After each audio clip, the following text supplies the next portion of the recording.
O Show. This is the Big O Show. This is the Big O Show.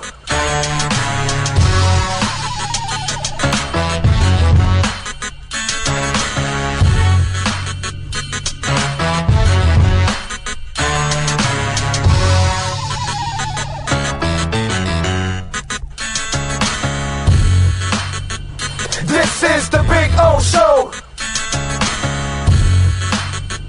This is the Big O Show.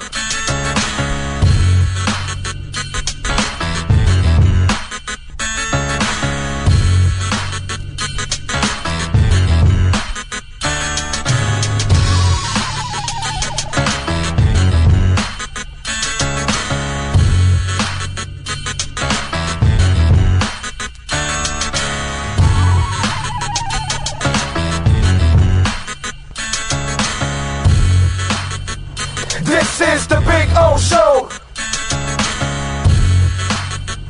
This is the Big O Show. This is the Big O Show. Just one place sold the most Acura models in the last 17 years. Acura of Pembroke Pines. Drive a new 2025 Integra, $339 a month during our 17th anniversary sale.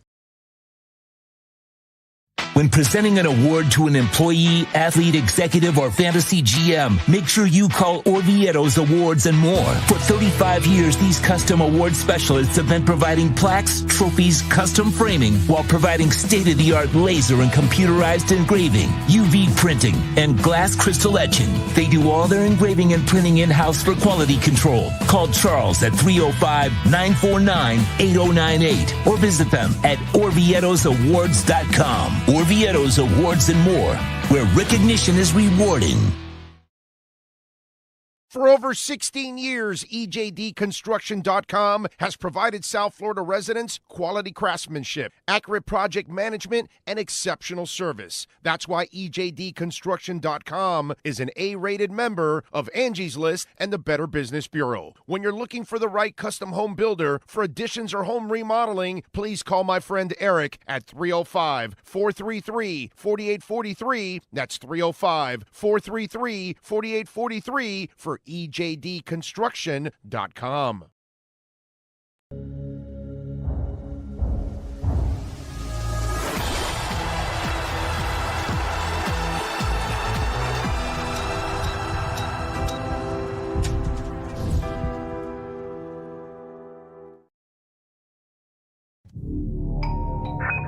I think I know what this is.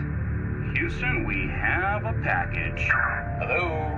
No matter where you are, the Sloman Shield Home Security System guards your home. With next-gen perimeter protection, 24/7 monitoring, and interior motion sensing. And right now, get a free Sloman Shield Security System and doorbell camera, all professionally installed, for free. Shield your world, the Sloman Shield. Just one place sold the most Acura models in the last 17 years. Acura of Pembroke Pines. Take $10,000 off a 2025 Acura MDX during our 17th anniversary sale.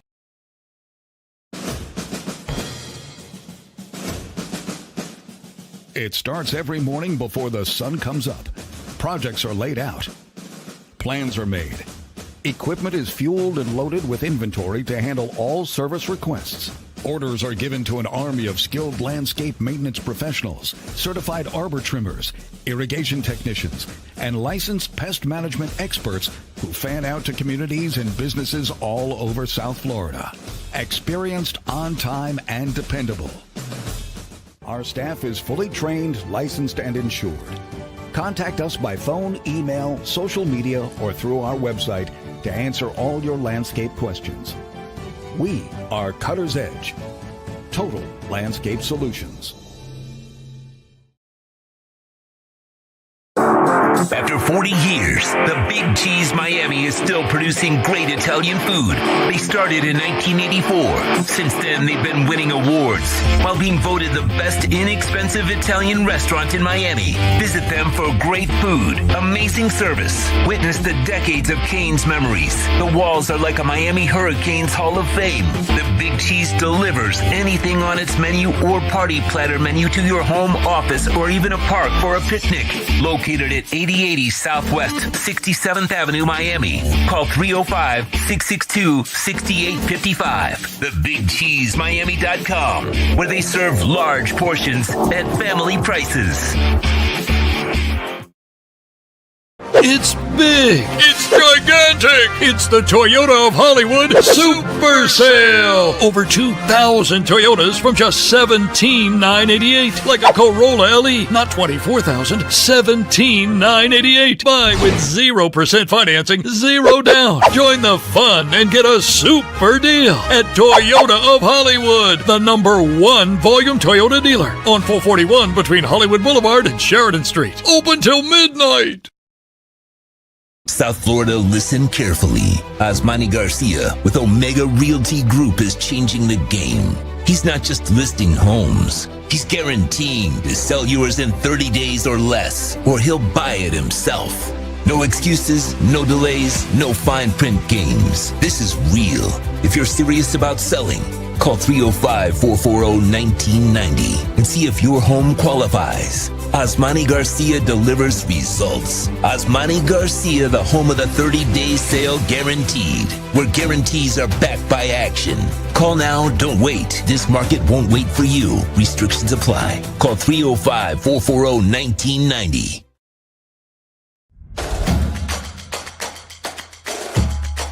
Welcome to Caneswear. New store, new items, same great experience. Family owned and operated since 2010, Caneswear has the latest merchandise from the Miami Hurricanes, Miami Dolphins, Florida Panthers, Inter Miami CF, and more. Come visit us at our store in Davie on University Drive, just south of 595, or online at caneswear.com. Caneswear, the spot Miami fans shop. Before you buy or lease a Honda, Volkswagen, Hyundai, or any other model, compare Subaru, rated #1 in safety at Subaru of Pembroke Pines. Buy with 0.9% financing, 0 down. Forester with symmetrical all-wheel drive, $259 a month. Crosstrek with symmetrical all-wheel drive, $239 a month. During the Subaru A Lot to Love event at Subaru of Pembroke Pines, South Florida's #1 volume Subaru retailer. When it comes to your smile, confidence is so important. At Moody S Dental, they provide the services to get your smile back. This family-run practice prides itself by offering the latest technology to give your family the best experience possible. Moody S Dental has been in business for over 30 years with offices in Hialeah and Plantation. They accept most major dental insurances. They provide free new patient exams, 20% off select treatments. To qualify, please follow us on Instagram at moodys.dental. Moody S Dental has been in business for over 30 years. To schedule an appointment in Hialeah, call 305-821-0231 and Plantation 954-692-6825. From Invisaligns, dental implants, same-day crowns, and the preventative care and preservation to get your smile back. Go to moodysdental.com to find out more and tell them Big O sent you.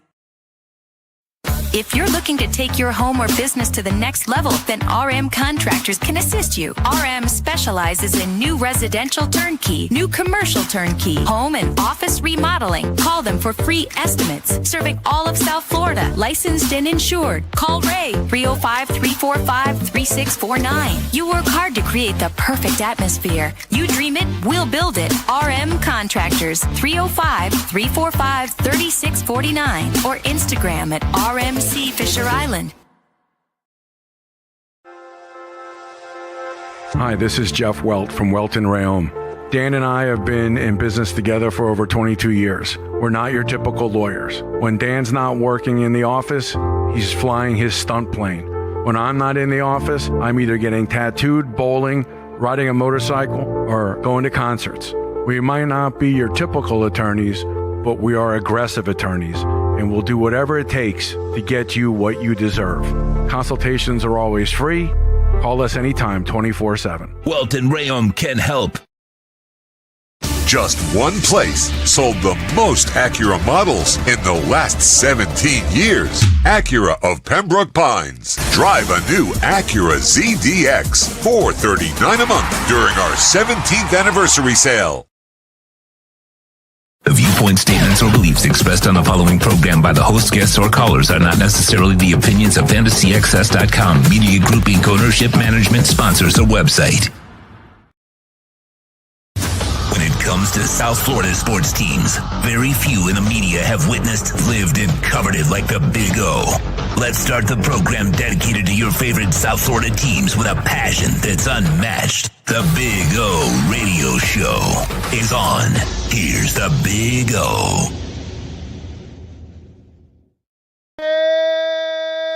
Time, baby. It is time to chase another cup. Good morning. Rock and roll. Yes, sir. Loving it. It's Wednesday. It's hump day. It is time to turn on the tube and watch our Florida Panthers, because that is what it's all about from here on out, man. I mean, think about it. This is what we got to work ourselves up for now. I think the next thing we have is, I don't really have a lot of hope for Inter Miami, but Canes football. Canes football is the one that I've got some hope for, because both McDaniel and Cristobal are terrible game day coaches. But McDaniel's roster has been, and it's, forget about it. It's going the other way, and you really need like an incredible coach to overcome a lot of that. We don't have that there. You need like a Shula. Like when the shit hit the fan and they went on strike, and then we got all the scabs, and we're like, hey, wow, we're one of the best teams. Oh, that's right, we got shoes. That kind of shit. So we don't have that. So that's different. We don't have Spo working with scrubs and going, what the hell do I have here? Oh, let me figure it out, 31-10. We don't have that. We don't have that here. We don't have anything like that. So Cristobal, if he can figure it out on game day, he's got the team. Definitely. They build the lines. They build offensive and defensive lines there. They believe in the running game. That's my next hope.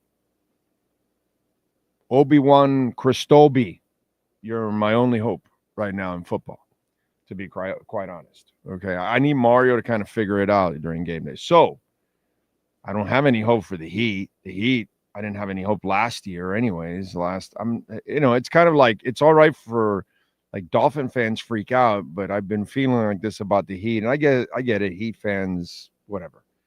It is what it is, but I don't have a lot of hope for the Heat. I don't really have a lot of hope for Inter. The Dolphins, forget, they're toast. The Canes are the only second hope I have here in town. It's the Panthers. This is the one that can bring us a real championship. This is the one that is working. I don't even want to say it yet. Let's just say they're working on doing something incredible that's been done by the Dolphins in the 70s and done by the Miami Heat, right? So now we got a chance for a third sport to actually win 2 in a row. That's where we'll start. Before we get into any of the other conversation, let's stay in the moment, because you got to win this one before you can start having any of those other conversations. It's cool, man. So this is what we've got. And they are going up against Crapsidle and this amazing team in Edmonton. And to take them down 2 years in a row, in a way, I thought Dallas would be the better challenge, but obviously if they couldn't get through Edmonton, no, because of their style. But Edmonton is so skilled, and they're deep, and they can score. And so this is going to be beautiful, but it's going to be hard to beat the same great team twice. And they are a great team in their own right. That's the sad part, dude, that the Buffalo Bills of the 90s don't get credit for being a great team. I look at them always as one of the great teams of all time.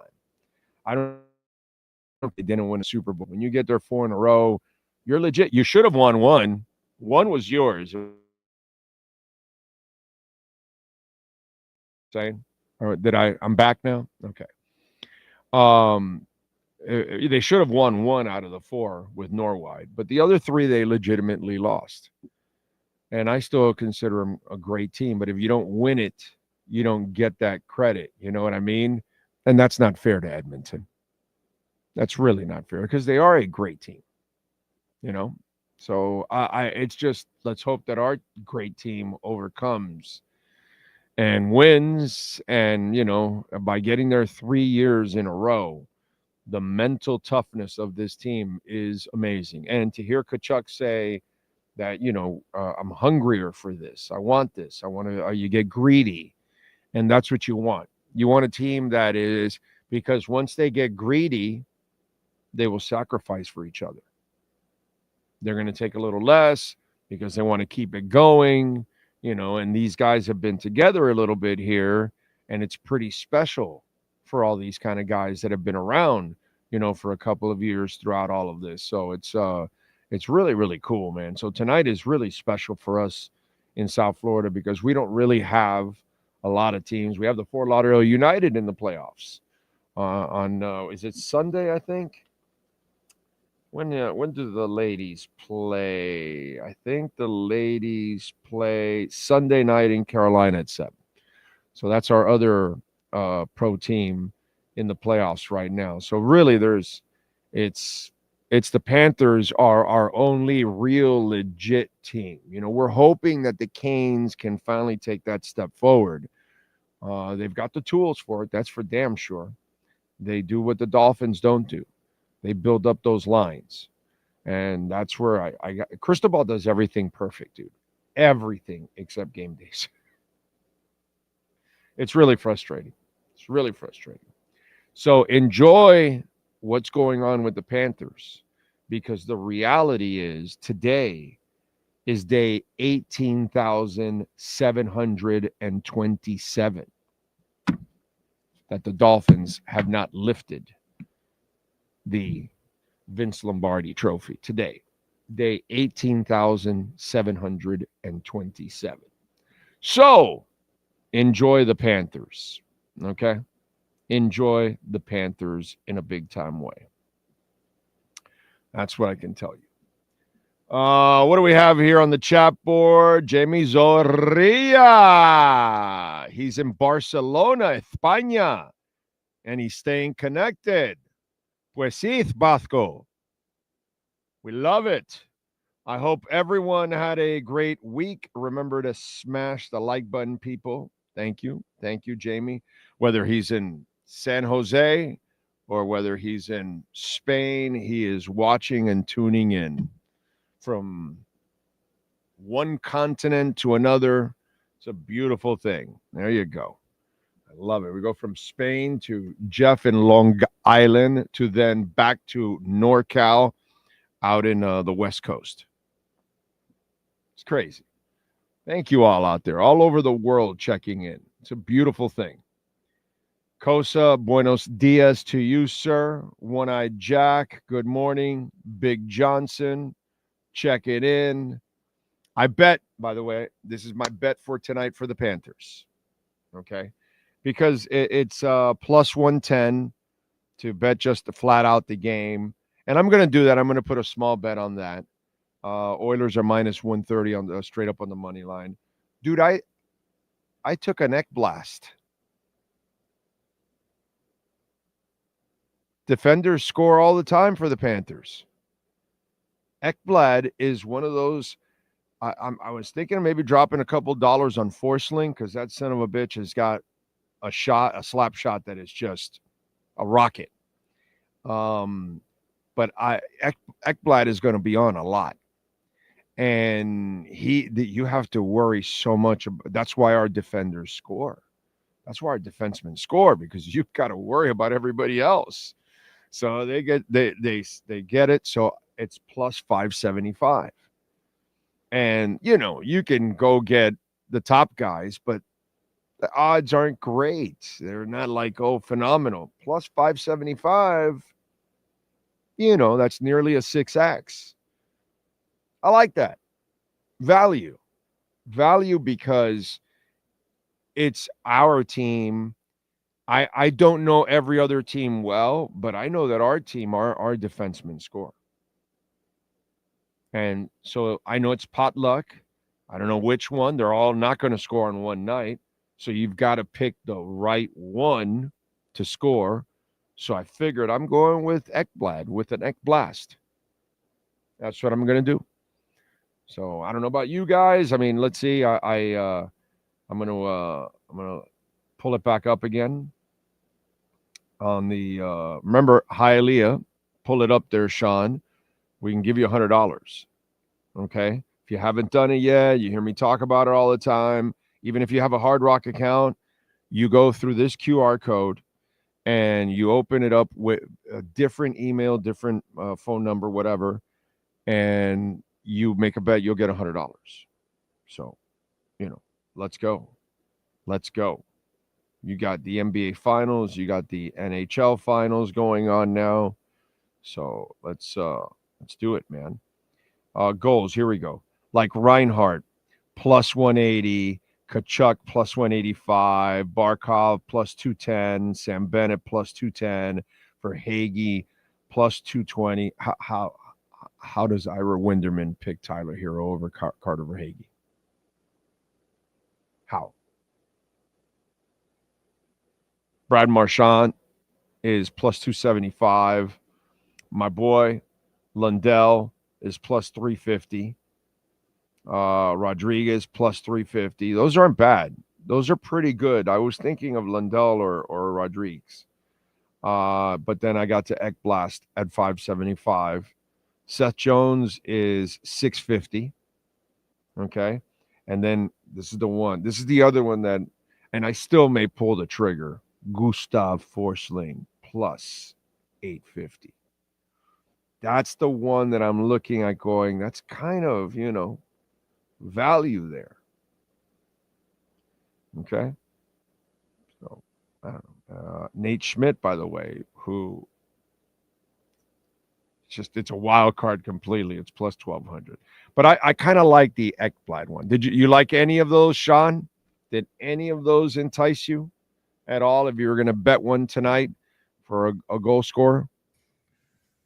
I agree with you with the Ekblad, but I also, Seth Jones seems to be throwing more pucks toward the net than anybody. So I could probably put some money there, hoping one gets by. Right.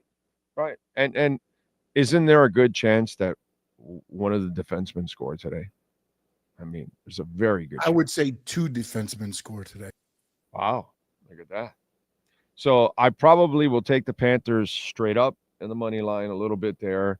I already laid my bet with Ekblast. Still thinking about the Forsling one because he's a clutch player. And dude, he's got a rifle from the blue line. That is, he's out on the point and forget it, dude. He's out at the top and he fires that thing and you don't even want to be in the way of that. That's the other one that got me kind of thinking. But the Ekblast one, we're going to get it. We're going to definitely get it. Anyway, I see Oscar Rojas is smashing it and the like button too. Alexis Palenzuela. Don't forget, folks, you can make a donation to the show. Cash App or Venmo. Very important. At Cash Big O Show. That is Cash Big O Show. Many ways to support our show. That's another way. You can make a Bitcoin, Ethereum, Chainlink, and Solana on Venmo since they have expanded, which is cool. And I'm in all 4. If you want to do it that way also, you can do it any way you want. We appreciate it immensely. Thank you all as always. And PayPal, if you're out of the country, PayPal is the other way that you can support our program. Thank you. Alexis Palenzuela, thank you, sir, for your generosity on Venmo. He says, this is for Spain. Thank you for all you do. See, most people are not using the GoFundMe page.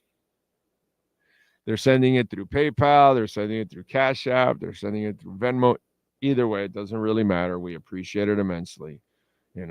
Please don't send it by YouTube because they take 30%, bro.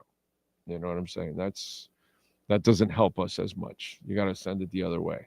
And thank you, Alexis. Appreciate you, my brother. That is very kind.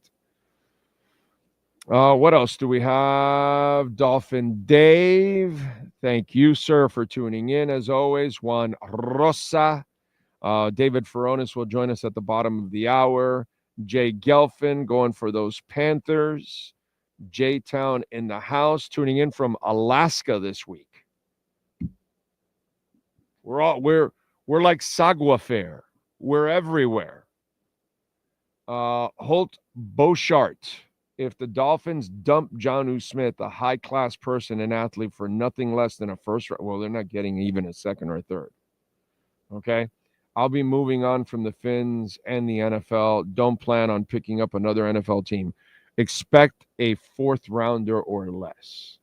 They will not get a third rounder or higher. By the way, the Steelers just lost a giraffe.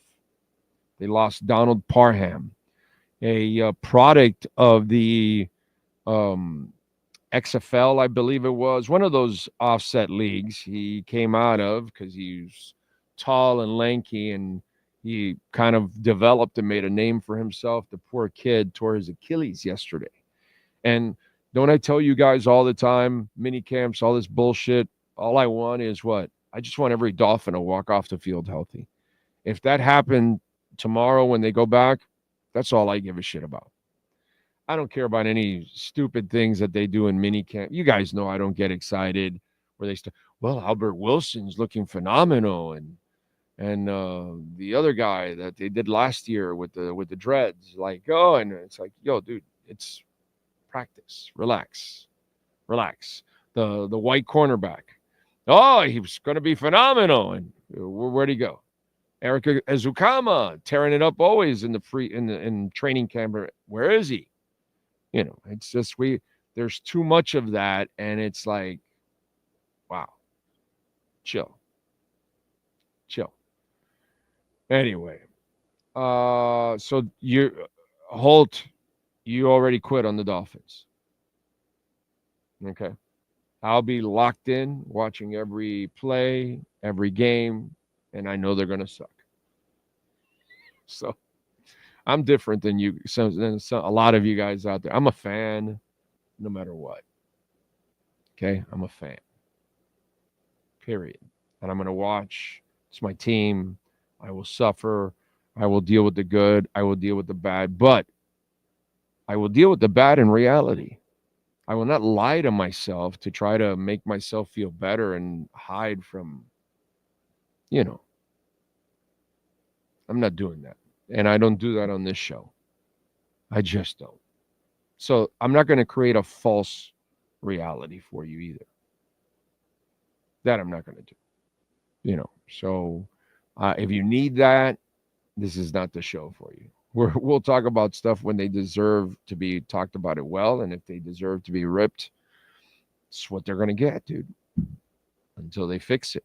So it is what it is. But I will be back. I will watch no matter what. It's I'm not like Holt. Oh, I'm going to give up. What am I going to do, dude?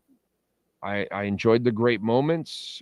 It's interesting, Holt. You bring up an interesting thing. And Ira Winderman is part of that disease. The Miami Heat are part of that disease because that's where Ira gets it from, since he's on the beat. And then the people from we can't really tear it down, Ira, because if we tear it down, then nobody will show up and this and that and all that. Well, hey, guys, you put yourself in this hole, right? You can't get out of it the way you used to buy your way out of things. God bless you. You did things back in the day that other teams wouldn't do, and you were willing to do it, and you benefited from it. The rules have changed. You refuse to change, but the only way to change is by taking 8 steps back. But if you want to keep lying to yourself, then no, we'll go try to get like a Durant to put him with these two guys. Please, dude, come on. You guys have seen real big threes and what they look like. And Bam and Tyler are not included in any kind of big three. So it is what it is. And we haven't even started the rebuild with the heat. We just keep putting it off. You know what we're doing? We're doing what we do in our government. We just print more money and put it off. And we're about to put a budget together. It prints $5 trillion more. So we're going to add it on to our 37 trillion. We'll be over 40 trillion. And in a couple of years, we'll be at 50 trillion. And, we just keep putting it off. And the next generation, give it to, we're in our 60s and 80s, here in the government. We don't care. Just write more, print more, leave it. That's what the heat are doing. They keep putting it off. They keep putting the rebuild off. Why? Because they're afraid of people like Holt, who will quit on them. Well, dude, it is what it is. You've put yourself in that spot. But if you want to get back to getting Holt back, the only way you're going to get Holt back is by actually winning. Because Holt only wants to follow the wind.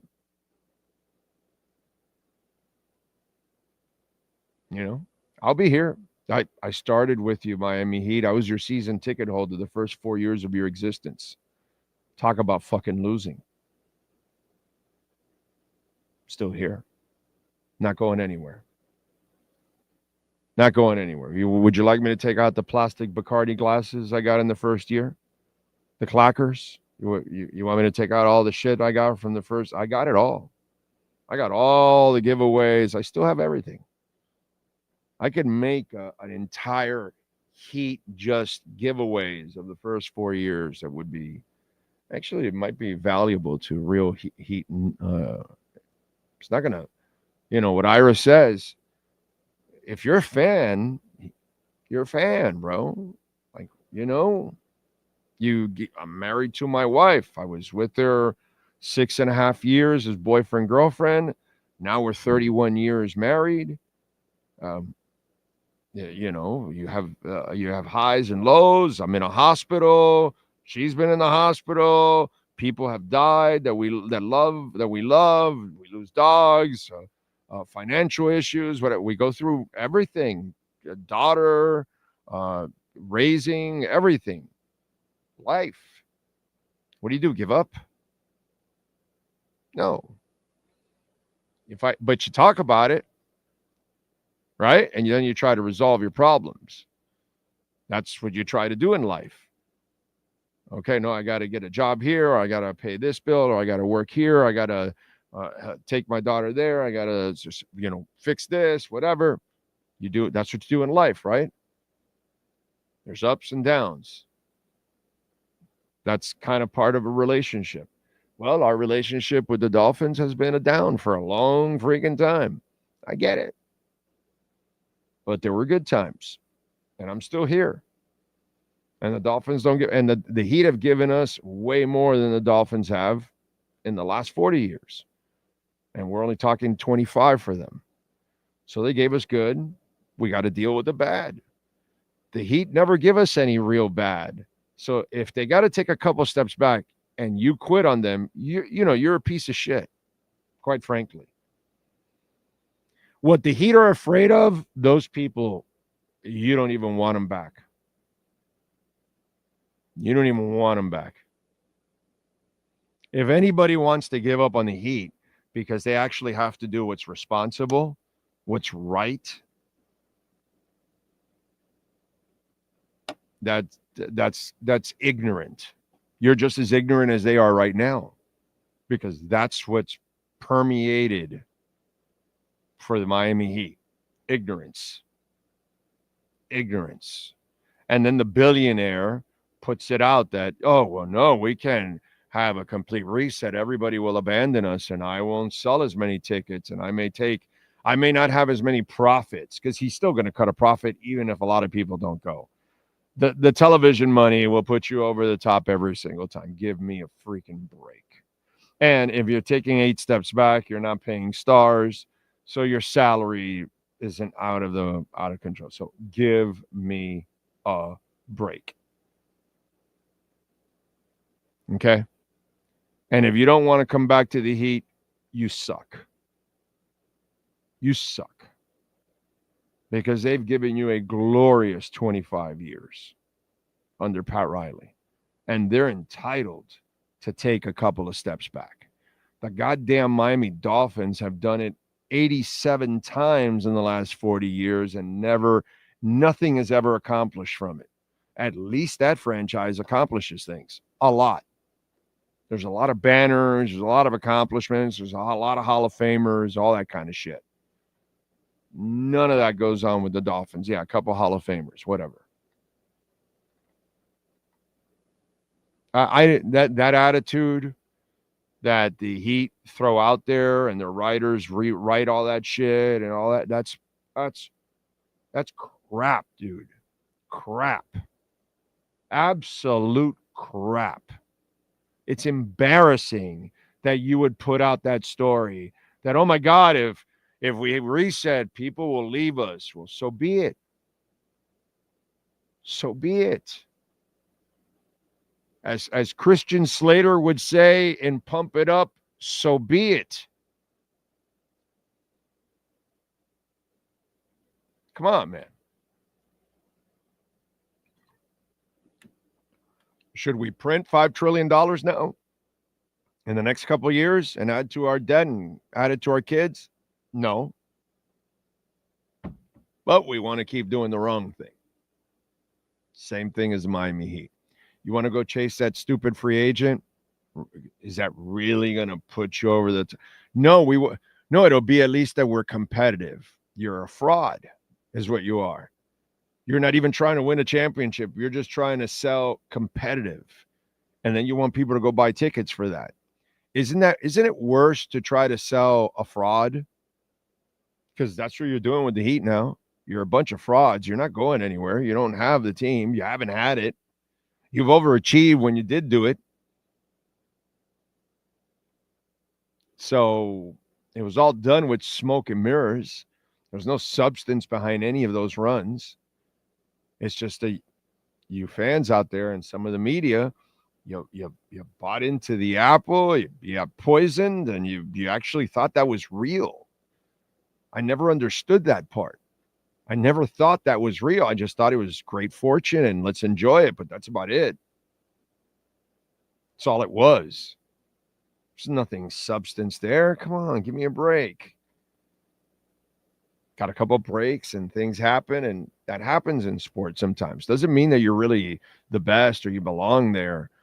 Sometimes it's you got breaks, you got lucky. Sometimes your conference sucks, and you're able to get through it. Happens. And we've been those beneficiaries of that, whether it's the Heat, whether it's the Dolphins. It's kind of been that way. And then they get to a Super Bowl and they get thoroughly embarrassed where it showed that you didn't belong with the team that was the best one from the other conference. So do the right thing if you're the Miami Heat. Take the 8 steps back. Whoever leaves you, like Holt, so be it. So be it. You'll get Holt back once you start winning. Charge him twice as much.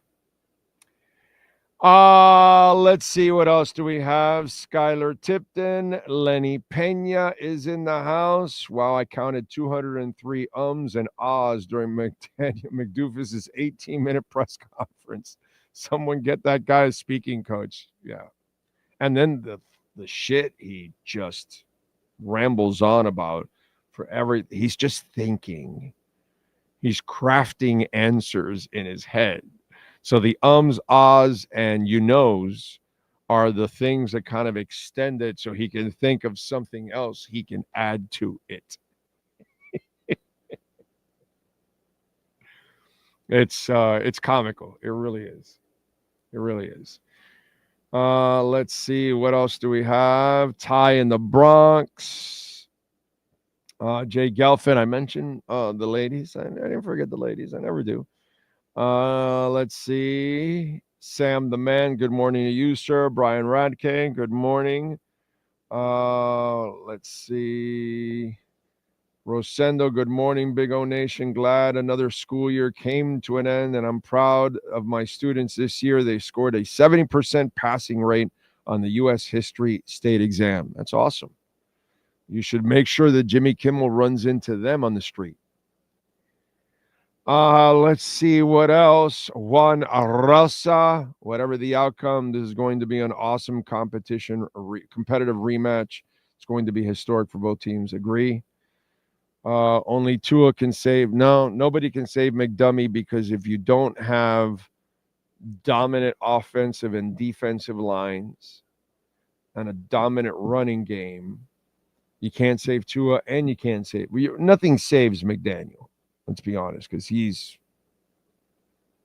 dumb enough that he'll get in his own way over and over and over again. But Tua, God bless him, he can only do so much. And if you don't provide what you basically need, it becomes hard, dude. That's the one thing I give Cristobal credit. Whereas the Dolphins have failed for 40 years, even under Marino till now. They don't get it. At least Cristobal understands this. I'm going to have a stable of running backs, and I'm going to have the biggest mother on the line. I'm going to have the nastiest 5 dudes on the line, and I'm going to have another couple of fat guys waiting. And that's how I'm going to build that's what he's always done. Okay? And he did it at Oregon, and he's now finally, he's at that point now where he's in year 5, I think now. So now you've got that whole recruiting thing going. You just landed the damn top lineman in the country. So this is what you need. And this makes the whatever quarterback makes their lives easy. Okay, I've explained this before. Dude, football hasn't changed. Jalen Hurts got benched by Tua and had to fucking transfer because Jalen Hurts is half the passer Tua is. But in Alabama, they give him what he doesn't have here, a line and a running game. Nothing's changed, dude. I've explained it to you guys. Joe Gibbs, he made the quarterback interchangeable in Washington. He won 3 Super Bowls with 3 quarterbacks that won't make the Hall of Fame ever in their lives. They can buy tickets to go in. Okay? Anytime Mark Rippon, Joe Theismann, Doug Williams want to buy tickets, they can go to the Hall of Fame. But why did Washington make the quarterback interchangeable like Jalen Hurts, like Trent Dilfer? Because you can run the goddamn ball. Because you can keep the quarterback clean. It's simple math, dude. And at least Cristobal understands that. I know on game day, it's not perfect, but his basic philosophy gives any quarterback, bro, Cam Ward was smoking cigars back there last year. Cigars. Not cigarettes. Cigars. He had ashes this size. Jalen Hurts sitting back there. Mediocre passer. 220 yards in the Super Bowl? You only got to complete a couple passes. Why? Linebacker and safety have to be worried about the goddamn run from the running back and the quarterback. You're not afraid that much of Jalen's arm. You're afraid of his legs. So basics are build the line, build the running game. So this year, if you don't have that, I love Tua, but you got to give him the basics.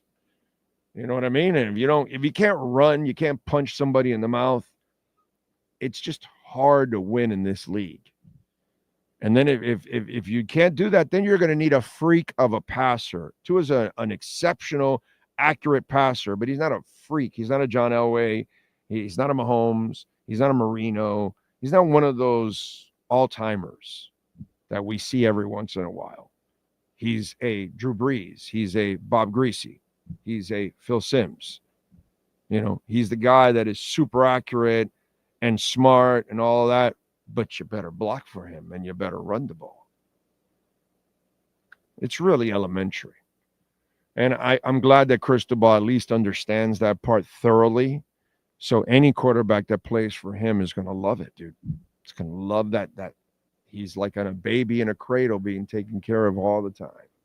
All the time. Big mammoth human beings, moving people, giving him passing lanes. It's so beautiful. But, football hasn't changed that much. It's just the media, the hype, the bullshit, all that, creates more of that. If you just keep it simple, you can make life easier for your people. All right, let's go. Time to talk a little more football with the one and only David Furones in our Welt and Rayom Miami Dolphins report. All rise, football fans, as the Welt and Rayom Miami Dolphins report with David Furones is in session. Welt and Rayom has more than 62 years of litigation experience handling insurance disputes. They are committed to resolving even the toughest insurance claims quickly. Call them for a free consultation. 954-966-4646. Here's Miami Dolphins insider David Furones. All right. How you feeling, baby? You feeling good? I'm feeling good. We got the Panthers in the Stanley Cup final. That starts up, and we just covered our last open OTA of these 2 weeks, and then we have Dolphins mini camp next week. So a lot going on.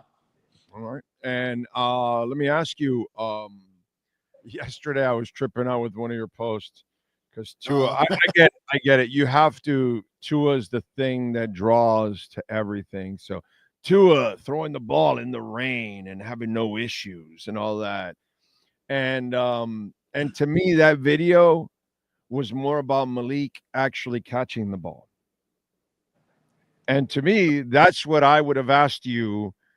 Did Malik catch every ball thrown to him? Because that's what I'd like Malik to do this year, is actually catch every ball thrown to him. He dropped too many last year. Part of one of the issues that Hill and Waddle is that they have a tendency of dropping key balls in key moments, not just dropping balls, but dropping key balls. And Malik actually dropped way too many balls last year. And I love him as a player, and his catch rate was sick in college. So it was completely unlike him last year to have all those drops. That's what I'm looking for. So I would ask you, I'm not worried about Tua. I worry more about Malik. Did he catch everything yesterday, or did he drop yesterday? I didn't see a drop from Malik Washington. So now maybe could there have been something on like another field while wide receivers were doing certain drills? Yeah, their stuff, but not in any team action. So good to see that. And you're right. He should be securing passes, considering the volume that he got, which wasn't that high. Then he should be hitting a very high percentage of a catch rate. So securing those balls, which he did well in college. So that was a difference from what we saw as a rookie in the NFL. So, sometimes ball comes at you differently. Hey, receivers do talk about the left-handed spin being different for them when it gets to them. I know probably a lot of people listen to that and think it's not a big deal. It's bullshit. But, ball comes at you differently when it's thrown from a left-handed quarterback. So there is an adjustment. And also just when you get into a new scheme, then you're worried about so many other things. Maybe you forget some of the basics, looking the ball in like he did in college. So hopefully he can get back to some of that and be more effective on that. Another thing I will say, though, is by the way, my counter to that, okay, is I know in baseball they bench your ass if you're not good against a righty or a lefty. You know what I mean? Sometimes that's kind of the way it is because the ball comes at you differently from a righty or a lefty. It's the same thing. There is an adjustment to it, but the really good players adjust to everything. Oh, yeah. And they would have hit a righty or a lefty. That's why they bat 300 plus, because they can hit righties or lefties. So that's what I would say to the people that say, well, the ball comes out differently. Well, bro, if you're a receiver, you're there to catch it from a right-hander, from a left-hander. You're there to catch it on your right side, on your left side, over your shoulder. If you can reach it, you should catch it. That's kind of what it is. You know what I'm saying? So to me, I always find that as a cheap excuse. And I always gear it over to baseball and say, okay, so then you're a specialist. I can only use you when I have a right-handed quarterback. I can't use you for a left-handed quarterback. Is that it? Or because I've seen Tyreek Hill drop passes, all over the place with different guys, but is it really because he's left-handed? Not really. It's a lack of concentration.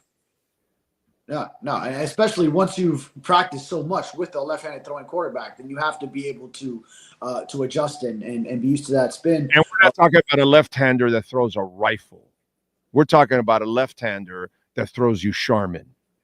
Yeah, catchable balls. Yep.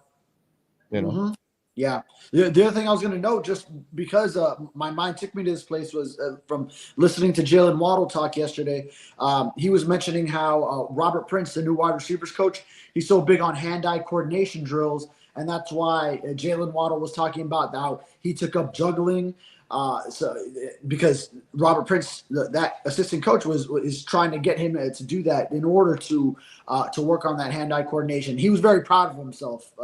Jalen Waddle was to have picked it up in like 2 days watching a TikTok tutorial, and the Dolphins released like some social media video of that. So that's just an interesting thing. Let's see if it turns into some a diminish of drops for the Dolphins if this helps.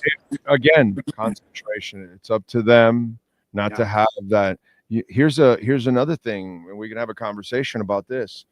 When a receiver can check in and out of plays, which is not something I'm ever really used to. I'm used to watching, if you're Oronde Gadsden, bro, you're on the field.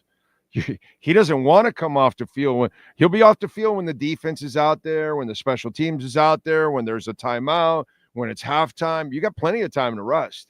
I never heard of Irving Fryer wanting to be out of a play or on a 3rd and 15 against Green Bay.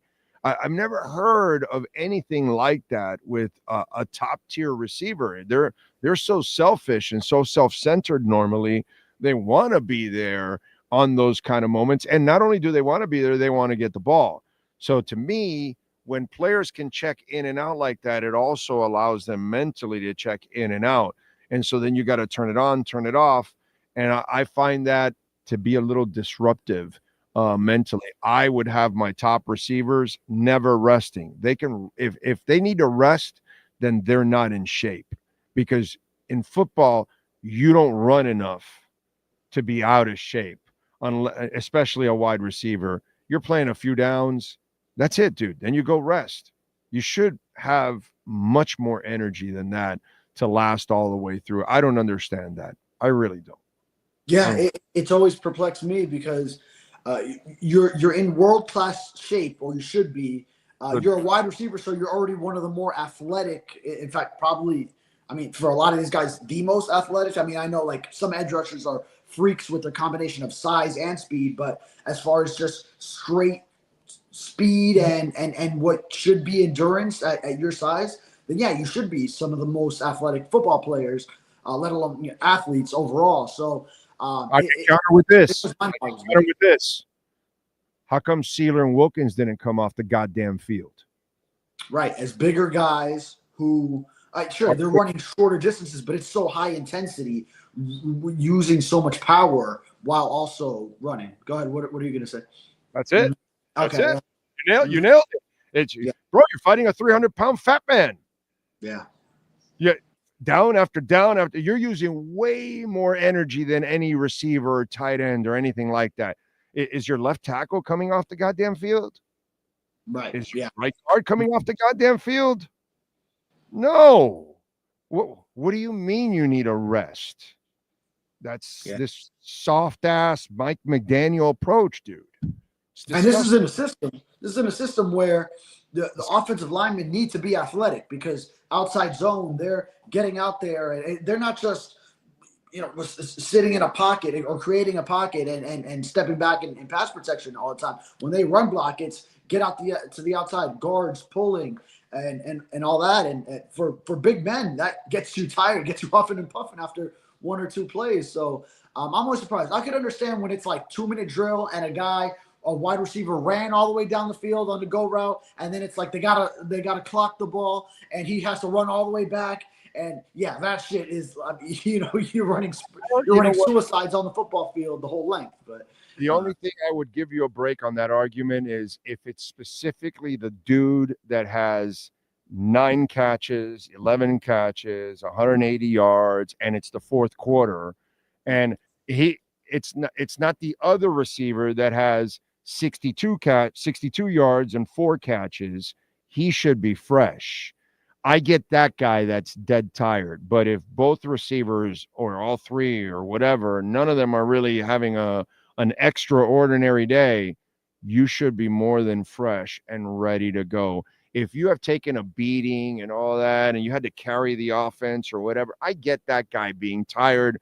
God bless you, bro. You're probably the only reason you're in the game is probably because of his effort. So I can understand that dude being tired, but I cannot understand any receiver being ever tired because, as I said, offensive linemen are playing every down. We watched Wilkins and Sealer never come off the field, and the effort they give is way more than any skilled person outside of maybe a running back that has to carry the ball 25 times, that he takes a pounding always. You know what I mean? I just find it to be a cheap excuse and a weak excuse for me. Yeah, and my mind actually went to 2 different places quickly here. First, I was thinking, okay, I could see one way for receivers where you need your speed and agility so much that, okay, once you are getting a little tired, if you're actually not getting the same push, I can understand, yeah, get someone fresh in there. But then I quickly countered that in my own head thinking, no, wait, but the DBs don't come off the field either. Those cornerbacks who have to run with these receivers, and they're even reacting to what the receivers do, which is another level of it. They're not coming off the field to get a breather. So, yeah, so I really just countered my own self in my head there. So I really still don't see a way. It's diva bullshit, bro. That's all it is. It's diva bullshit. It's DBS. Okay, that's what we gotta call it. It's DBS. That's what it is. Diva bullshit is what it is. It doesn't make any sense. And like last year when they walked off the field on 3rd and 16 or 3rd and 15 in Green Bay against Green Bay, and they put those 2 other kids there that had no business being there, and Tua hit one right there, and he drops it. And the other guy ran the wrong route. And, it's like, this is why you are who you are, McDaniel, because you allow people to walk all over you. What do you mean your receivers need a rest? And how are Waddle and Tyreek allowed to take a break? I can't imagine that with Jimmy Johnson. I can't imagine that with Shula. I can't imagine that with Flo. I mean, they're some of the disciplined guys you've had here. Even Adam Gase, I think, would lose his shit for something like that. You know what I'm saying? I've never seen that, dude. I've just never seen that. I've never seen a receiver that doesn't want to be on the field in a 3rd and 15, which is an obvious passing down. Yeah, that's the other part of it. Where you need to go downfield, right? Right. Or, I mean, maybe you're gonna give in and hand it off or something, or run a screen, but still at least have the presence of. Maybe. Where did they go when you were gone? They still went downfield.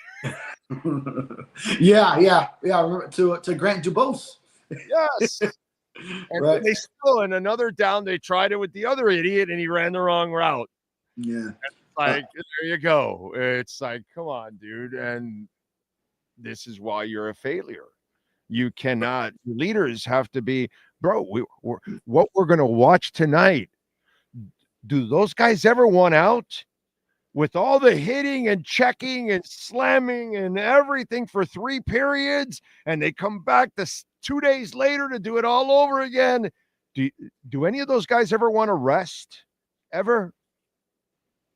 Yeah. Well, I guess in hockey you do have line shifts too, though. So, but my point is, they're not asking out ever.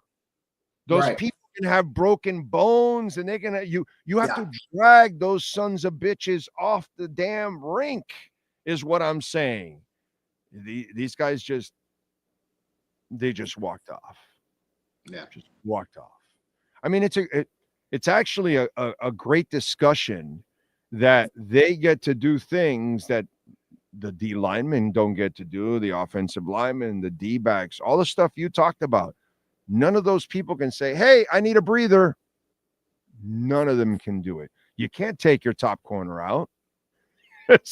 What? Hey, offense. We just took out our best player in the secondary. He's going to go rest. You guys go do your thing.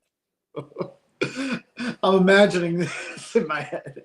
But by the way, speaking of a top corner being Jalen Ramsey for the Dolphins the last 2 years, I thought we were going to have breaking news. I saw you tweeted while you were talking, but it turns out now maybe there's an underlying message. I don't know, but it was a Bible verse that he tweeted out. So I'm not sure if within this Bible verse he's trying to say something about his Dolphin situation, but I don't think they're related. We don't need to think that every athlete's tweet is related to his business. Hold on a second. I just want to know, is Adam Schefter part of the Trump administration? Is Adam Schefter part of the Well, he made a declaration a week and a half. Oh, there's so much interest in Jalen Ramsey. Well, it's June 4th, and we don't have a deal in place. It's kind of like the Trump administration. Yeah, we're going to do 90 trade deals in 90 days. Yeah, sure you are. And hey, where's your $5,000 Doge check? Have you gotten that in the mail yet? I'm supposed to get a $5,000 Doge check? Well, that's what I heard. Elon Musk, we're going to save. So maybe we'll send everybody a $5,000. Did you get one? I'm just wondering. Hey, but I could use one. Is the war in Gaza over? Or is it over? I'm just saying, lots of promises made. I'm just wondering. Schefter's told everybody, oh, there's all this interest for Jalen Ramsey. You would figure on everybody, oh, well, June 1st, we'll have a deal. Well, it's June 4th, no deal. No deal. Yeah. I think you were overreading that Schefter report. I think he was just saying that, yes, there still are talks going on. It's not like it's radio silence. It didn't mean like something's imminent, you know? No, go look at it. He made it sound like it's more robust than you think. That's the way I'm paraphrasing, but that's exactly the way find that tweet. He said, somebody out of the 134 that's there right now, please go find that tweet. I'm sure he phrased it like there's more interest than you think. Like, hey, I know there's more people that really want. I'm telling you, he was doing a sell job for the agent or something, doing him a favor and throwing it out there like that, because that really doesn't commit it. It leaves it open. It doesn't mean. Yeah, there was interest, but I guess they couldn't come to an agreement. Right. There's always an out when it's worded. There's always an out. It's one of those, you know? Yeah. But I'm sure it was phrased something like that, you know? And it was like, come on, you know? So what's going on with Jonnu? Because the giraffe got injured yesterday. David Parham, okay? That dude's like 87 feet tall. And he's a tight end, and so the Steelers lost him yesterday. So I would imagine that's what ended up juicing these talks. Yeah, exactly. I mean, you saw the back and forth with Schefter's reports, where I guess whoever gave it to him that the Steelers were kind of backing off of the Jonnu Smith trade talks. That source had to eat their words when just moments later, then one of their tight ends goes down. So Schefter was wrong on that one too? Well, I wouldn't say it was wrong. I would say that it probably was really happening that the Steelers were it was cooling off with the Steelers. I confirmed that initial report, but as far as the Steelers part of it, I'm not going to get too much on that. But so I'm going by what Schefter reports there. But yeah, I mean, I could totally buy it that it cools off, and then you have an injury like that, a tight end goes down in OTAs, and now. Yeah, you are right back into those Jonnu Smith talks. So, and probably with greater urgency now than they were previously. Yeah. I wonder if Aaron Rodgers would go, hey, you know, I like throwing to the tight end. Yeah, go get him. Yeah. Trade for Jonnu Smith before you've even secured Aaron Rodgers off of Aaron Rodgers' request. Well, hey, Pat Riley drafted a player. The best Nick here, right? He drafted that guard, and then And then he went and got Danny Granger and Bob, and he like, hey, I've got Danny Granger and Bob for you. Yeah. Oh man. Now that was a case where LeBron James was a member of the Heat still at the time, and then he was deciding on. Yeah. It was an opt out to then go into free agency and move on. But he wasn't deciding shit. I mean, it's like why do we lie to ourselves? He didn't care, bro. He wasn't coming back. Yeah. But remember that did catch Pat Riley off guard when that whole meeting in Vegas went down, the tone of it. So definitely, at least internally, the Heat had no idea until it got really late down the road. Like, okay, he might actually be leaving us. Right. Yeah. Man. All right. What else? What else are we expecting? What did you see in camp that you liked? Yeah, I guess we'll start with I like that they're practicing outside. I mean, you get rain back-to-back days because we covered Tuesday, and then we also know that on Monday with this torrential downpour that we've had in South Florida, I think in the past a lot of Dolphins teams would have just gone inside. It's OTAs, make sure everyone's safe, keep them in the bubble, keep them in bubble wrap as you stay off the wet conditions, and I almost felt like this is what you do. If you are trying to change the culture and be tougher, you go practice outside. You prepare yourself for these kind of conditions, which you could very well see in South Florida at Hard Rock Stadium on one of these home games, especially early in the season, under a stadium that's covered by a canopy, but the field isn't. So you can get the rain down there, and not to mention Tua has had struggles with wet balls in the past. So now you get those reps, and now it builds some confidence that you can go out and play in these kind of conditions if you were ever to see them in season. So that's one thing. I like one guy who's been standing out, Grayson Murphy off the edge. He was a guy who got injured last year, undrafted player, showed some flashes, if you remember, from early last training camp and some of the OTAs last year. So I think he's showing flashes again. He was in the backfield a lot. So another edge rusher that he could be a dark horse candidate to make the team, surprise people and rise up if he stays healthy. So that's one thing. And yeah, I mean, I still feel it's a struggle for a lot of these young cornerbacks. We know that's going to be an issue. So definitely that first OTA, Jalen Waddle, whoever the Dolphins put in front of him, he was just tearing them up. As you expect, Jalen Waddle, he's a guy who has earned his second contract as a former number 6 pick in the draft and a productive wide receiver. Had a little bit of a down year last year, but you had Cam Smith in front of him. He burned him, and Cam Smith pulled up limping. But whoever was in front of him among these young cornerbacks, it shows that the Dolphins still have a need there, as I'm sure they know internally, and will be pursuing one of these veteran cornerbacks that remain available. Any idea on who? What are they waiting for? Are they waiting closer to training camp so that these guys don't, since they're older and they don't want to get them injured or anything? Because they're actually not signing with anybody. So I'm wondering if anybody is waiting for, they don't need them right now. They just want to see what they have right now at this point. Right. So see what you have internally, and then I look at Asante Samuel Jr. still. I know there's the neck issues that are concerning. You have to probably get some more feedback on his situation before you can fully commit. But that would be a South Florida return for him, a little homecoming, because he went to St. Thomas Aquinas down here before Florida State and then the Chargers. Rasul Douglas, of course, and he's an older one, so I could totally see him being one of those cases of you just take it to, like, after mini camp is over. Yeah, you can get caught up to speed in the month before training camp, and you're all good there. Asante Samuel is still only 4 years in the league, and in his mid-20s. So still relatively young, but he is coming back from a serious neck injury. So it's not like he would even be out there for OTAs and minicamp. So and these guys, they haven't sign with anyone else. So they just remain available through all this. And I wonder if the Dolphins are a big sort of domino for them. It's like, who are the Dolphins going to pick up? Because that's obviously a huge opportunity for any of these veterans where you're not going to have much competition. Like, you are a starter, surely. And then maybe some other dominoes fall with all those guys going to other franchises, depending on what develops.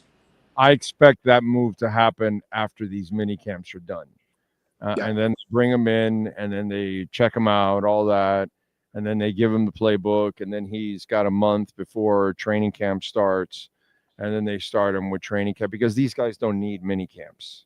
They don't need any of this shit. And all you're going to do is put him out there and possibly injure him like Parham got injured.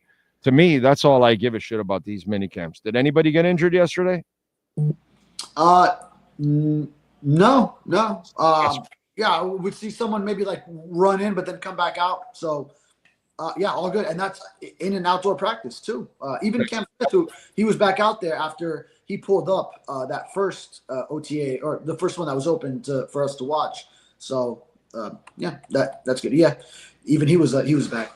To me, that in minicamp, that's what's successful, bro. That everybody stays healthy, because this is all mental reps for them, so they can learn the plays and the timing and all that. And then that way, once you put on the pads and you're really hitting and you're playing preseason games and all that, you've gone over all this a whole bunch of times in minicamp. You know what I'm saying? So that's really what it's all about. I just want guys to be healthy, because all these practices are just, mental reps. So don't ruin anybody's season on these kind of things. So I expect that veteran DB to be signed after the final mini camp. And then that way they don't have to take the field again until training camp. Yeah. And it could be a Asante Samuel, Russell Douglas, could be a James Bradbury, even a Stephon Gilmore. So those guys are even more up there in age. And hey, still, Kendall Fuller is still out there. They released him. He's still available. You can never count out sort of like a late in the offseason move of a return after you cut him at last year's salary.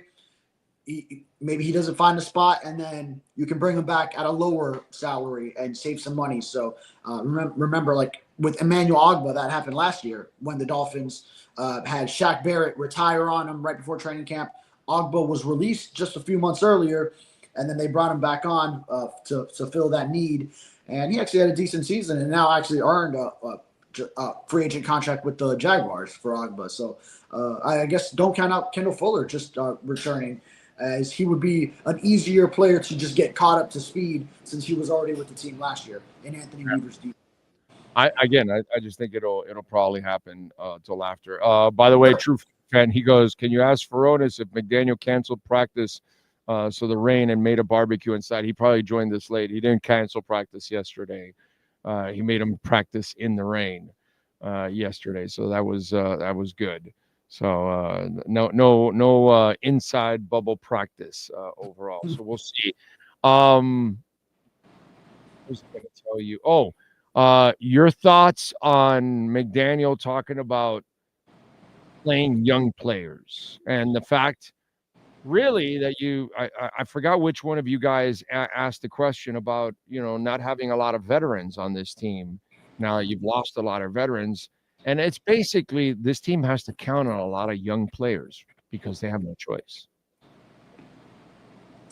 Yeah, it's not the veteran-laden group that you have seen from McDaniel's first year when they brought in, you still have a Tyreek Hill here, but they brought in a Teron Armstead, and he's no longer here. He retired. The next offseason, you add a Bradley Chubb, that trade deadline. You bring in Calais Campbell later down the road, and now he's gone. Like Jordan Poyer for a year, and he was another player that was up there in age. And so this is more, they don't want to say like soft reset or anything. And I understand that because we use these terms of on the outside of whether it's win now approach or like resetting. Now, no NFL locker room is going to go by a reset. So whether you have young players or veterans, they're out there obviously trying to win and maximize on their opportunities. So obviously that's never going to be what's pitched in that locker room, in that building. But it's going to take a shift of how you do it, where it's new leaders coming up from below where they were before. They have to step up. Like Zach Sealer doesn't have a Calais Campbell with him on the D-line. He is the guy now. Like Austin Jackson is now has to be rise to a prime leader for the O-line in that room. We were talking to him about that yesterday. Now that Teron Armstead is gone, so different guys have to take different roles. Someone in the secondary has to step up and be that guy immediately. Where you have like Cater Coe, who right now is the elder statesman in there, and the safeties, although you brought in a couple in free agency, those guys are new too. Because you revamped that entirely. So it's going to take new leaders. It's going to take a core of these younger players from the past few classes, like Devon Achane, Chop Robinson, and now you bring in your Kenneth Grant and your Jonas Avainaya. All these guys to learn and develop and grow quickly. And I think this is actually what Mike McDaniel is better suited for, is taking in a young guy and developing him more so than leading a veteran locker room that's already seen a lot in the NFL, and that you kind of have to be a voice that is up there like, I am the guy that talks to you, and I'm the guy that directs you when you're already this established veteran. I think he's better suited to take in a younger player, rookies that are growing in the league. He didn't do a good job with Skyler. Julian Hill continues to be an absolute screw up. Tanner Connor has been on this team for like 67 years. Waddle has not grown as a player to be, we can't say from year to year so far in the league he's gotten better and better. He has not actually. There aren't a lot of examples where I can say, even with Tua, I credit him giving Tua confidence, but I think Tua is a mentally tough son of a bitch, and he would succeed with. He dealt with Saban, dude. I mean, I don't know. I don't look at it that way. Give me other players that you say he's so good for young. I kind of disagree with that, dude. I don't think he's good in any level, young or old. Now, you know me, I do credit him for having Tua take a step up. I think the previous, it was a down year for Jalen Waddle, but I think he did have a great step up in 2022, 23. Now, of course, part of that is, yes, Tua's rising his level of play those seasons, while you also have a Tyreek Hill to complement you. So, yeah, there's a lot of factors, but it all goes hand in hand. Devon Achane, I would say for sure. He has done a good job with him on the offensive side. Waddle balled the last year with Flo. Yeah. He balled. You put him in the middle, and he played tough football for a whole year, got 1,000 yards. That was his rookie year. He caught a lot of passes, but it was just short shit. That's not his fault. You put him in that role that he does not belong in, and the son of a bitch was awesome. He was awesome. He was tough. He hung on to all the footballs. He didn't drop a lot of footballs that year compared to the Mike McDaniel years, actually. And he played a much harder game for Flo because they had nobody. And since they had no time for outside plays to develop, they had to put their only playmaker inside. Dude, I totally understand the whole logic and everything that they did, because that's all they could do. They don't have a lot of time. I mean, the kid was going to get killed back there if he actually hung on to the ball. You know what I'm saying? So I totally understand what they did. I love the way Waddle played that first year. I don't hold any of that against him. You asked him to play that role, and he played that third down receiver, move the chains role for you. It's not his role, but that's what you asked him to do. And he did it. I mean, it was glorious, dude. For a rookie to be that tough, clutch, that was awesome, dude. Yeah. That was awesome. He was even voted team MVP by the media who covers the team. Now, it was a little bit of a controversial vote. I know I was, for that 2021 season, I was definitely on board with Xavier Howard. I felt he deserved it that year. Yeah. So it was kind of a split vote. Like, it was very tight. As far as a lot of people gave it to Waddle because he was really the only offensive weapon on that team, which I think also goes into why we got so much volume. It was because, hey, who else are you going to throw to? It was him and Mike Gesicki, a little bit Devontae Parker too, but and attention. Yeah. So yeah, that comes with it too. You knew you had to corral that son of a bitch, because if you didn't, there's nobody else that was going to hurt you and house it. So make sure whenever he catches it, you can't stop him. Just corral him. You even helped my argument. I even forgot that he was in the MVP race, but I do remember that year for me, my respect for Waddle went to another level, because I hated that they put him in that position because he didn't belong there. But the tough son of a bitch was awesome. Awesome. You knew you had something right away that rookie year with Waddle. But I mean, I would say Mike McDaniel's offense took him to even another level for his second and third year. And Austin Jackson is also a name. Got to say, Austin Jackson. He also took a step with McDaniel, earned his second contract, still had some injuries, battled through that, came back that 2023 season, got him another contract, and then just the injury bug again, because I think he's a reliable right tackle now. McDaniel there or Barry? You going with McDaniel What's there? that? McDaniel or Barry? Who coaches the offensive line?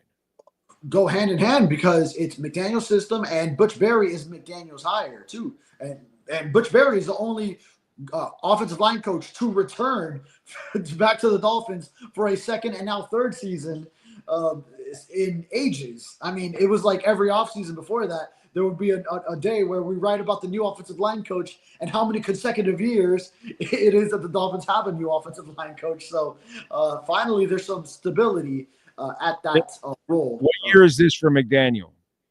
So now we're going into year 4. Okay, and this is year 3 for Barry. 3 of Butch Barry. So he did fire his first one, Matt Applebaum. Right, and when did Austin Jackson turn the corner? The last 3 years. I'm just saying, I don't credit anything on the O-line. I give it to Barry, because that's when the O-line improved. When they added Barry, that's when they started playing much better. But remember that 22 season, Austin Jackson just played in 2 games. Each time he hurt his ankle and landed on injured reserve again. So it's like we never got to see. And I remember talking to you about it, with you about exactly that we still don't know because he got hurt. And so I think we might have seen exactly what we did in 23 from Jackson in that 22 season had he been healthy. I think he was on the track for it. It's just the injuries got to him, and give him credit that he bounced back from that. And quickly, I did want to say, because you mentioned Tanner Connor's name, he also stood out. He made a lot of nice catches down the sideline, beating coverage. He looks bigger again. He was a converted receiver. I remember there was a past off season where we talked about how he gained some muscle, and he looks like he's added even more muscle. Like now he looks like a true NFL tight end with his build. And he made some impressive catches, going up, getting balls on the sideline. He slid for one next to the sideline where a bunch of defenders were. So he had an impressive practice too. I wanted to just mention his name as well. And Austin, by the way, looks svelte. Like he doesn't look like an offensive lineman at times. When he was standing at the podium, I was like, damn, he's kind of skinny for an offensive lineman. So he's really athletic, man. If he stay healthy, they'll be fine on the right side, dude. They'll be fine on the right side. All right, what do you got going on the Sentinel so folks can check you out?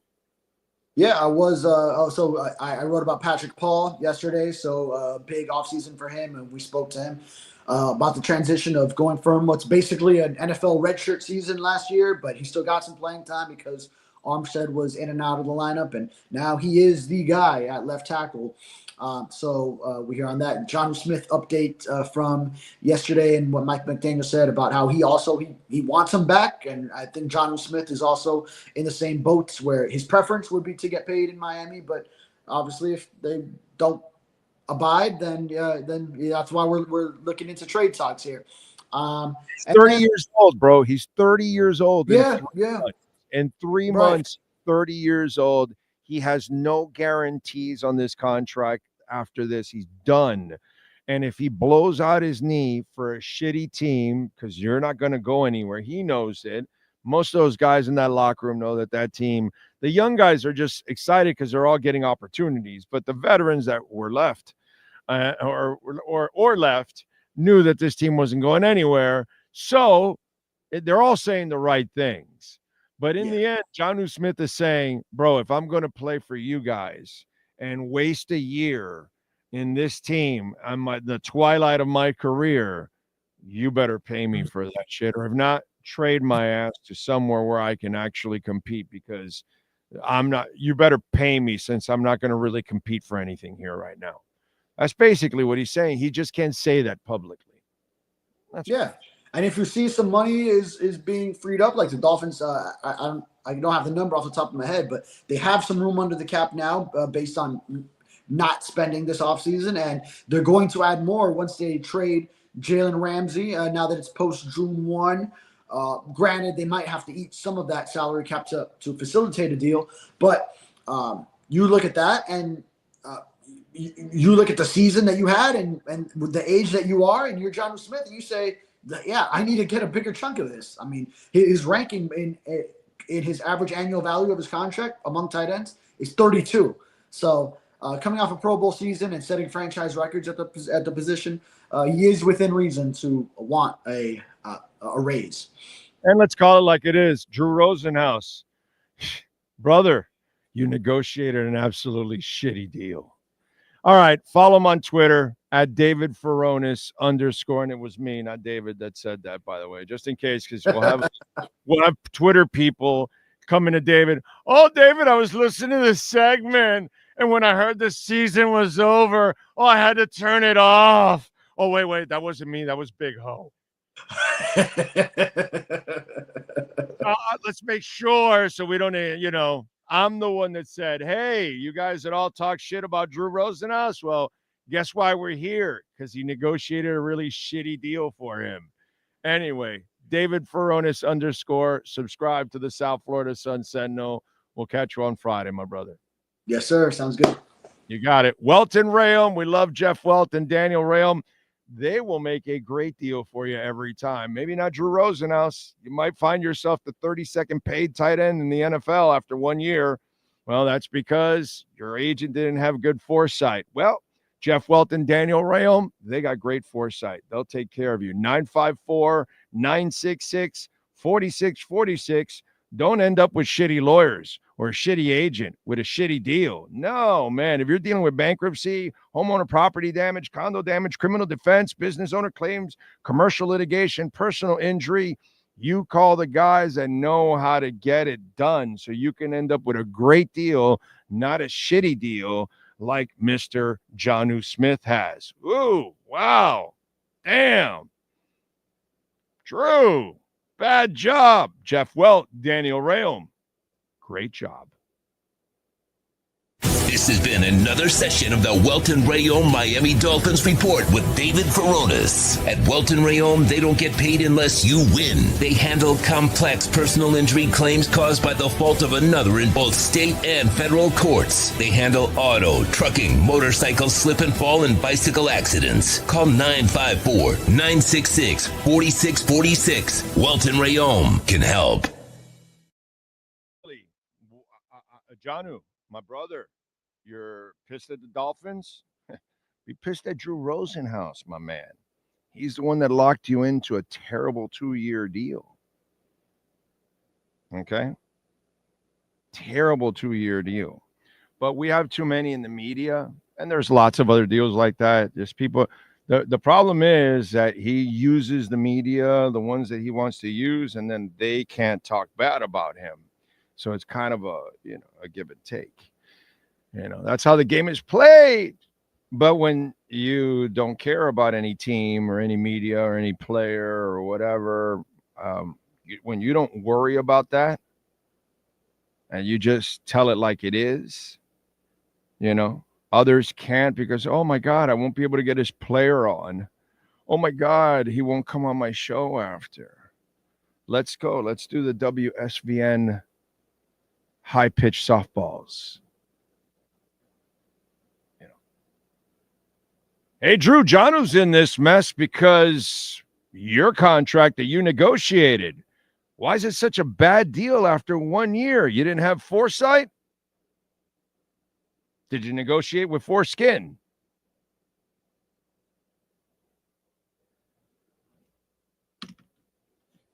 Let's get to our 3A Graphics sports calendar and the amazing Alan Blanco, 786-618-1443, custom printing and embroidery.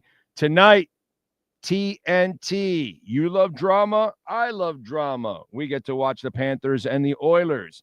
Panthers plus 110, Oilers minus 130. Thursday night, NBA Finals. Oklahoma City. And, of course, the Indiana Pacers. It's not the Knicks? Oh, anyway. OKC favored by 9 over and unders 231. Indy plus 320 on the money line. It's almost worth putting a couple bucks on Indy just for the hell of it. OKC's minus 410. That's not value, folks. Anyway, Miami Dolphins and Pittsburgh Steelers have picked up their trade talks on tight end Jonnu Smith. And yesterday, well, Donald Parham, the tall-ass tight end, tore his Achilles. They lost the tight end yesterday in minicamp or passing camp or whatever the hell that is that they hold over there in Pittsburgh. We'll see what ends up happening. The Knicks also fired Tom Thibodeau after getting to the Eastern Conference Finals. That is your 3A Graphics sports calendar. If you need custom printing and embroidery, you call my guy. Anywhere in the country, man, you guys can do this right away. A little Zoom call. You send in the logos, whatever. Gets it printed right away. Gets it shipped to you right away. Done. Call my guys at 3A Graphics, and that's 786-618-1443. Thank you for supporting us and our amazing sponsors here on Le Programme. What else do we have? Super Chat True Fin Fan. Is Holt the definition of a bandwagon fan? Nah, I just think Holt is a overreacting, pissed off fan that talks a lot of shit, and eventually he'll be watching again. That's all. If I read it correctly. He's a constant he's here at Sports Talk. People that are watching or listening to Sports Talk, they're not casual sports fans. You people are all hardcore like I am. And if it's good or bad, you're just going to deal with it. You're just going to express your grief, your anger. It's kind of the way it is. And that's normal. It's just some people can't handle it. That's all. Anyway, Sean Stanley, do me a favor. Give me 2 minutes to rest the voice here real quick so I can drink some water. Back in 2 minutes right here on the Big O Radio Show. I'm taking my first break an hour and 20 minutes in, so give me 2 minutes. Thank you. After 40 years, the Big Cheese Miami is still producing great Italian food.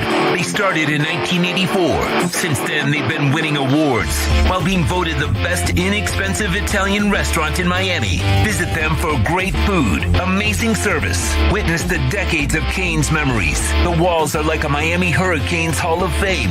The Big Cheese delivers anything on its menu or party platter menu to your home, office, or even a park for a picnic. Located at 8080 Southwest 67th Avenue, Miami. Call 305-662-6855. TheBigCheeseMiami.com, where they serve large portions at family prices. Just one place sold the most Acura models in the last 17 years. Acura of Pembroke Pines. Drive a new Acura ZDX, $439 a month during our 17th anniversary sale.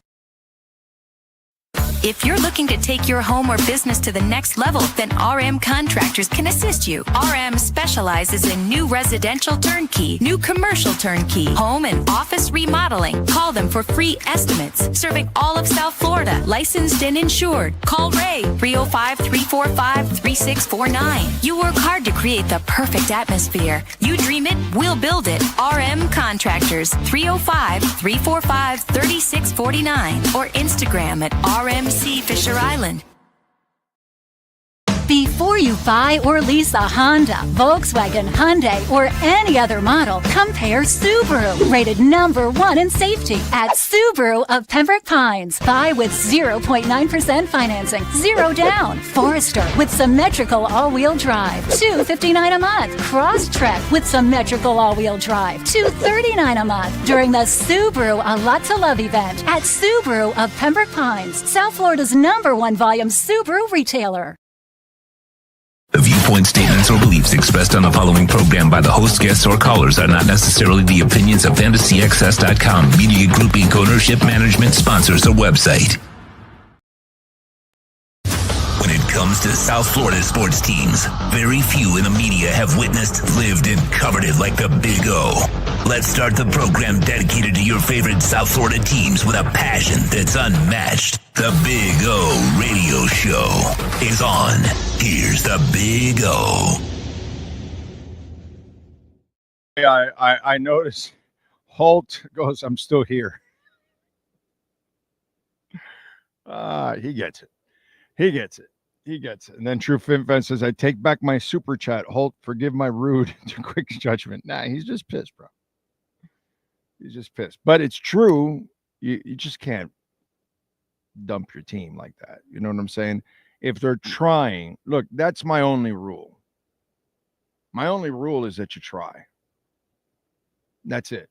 If you want me to try to be a fan of yours, right, and love you and support you through good and bad, right? Like you should support your family through good and bad, right?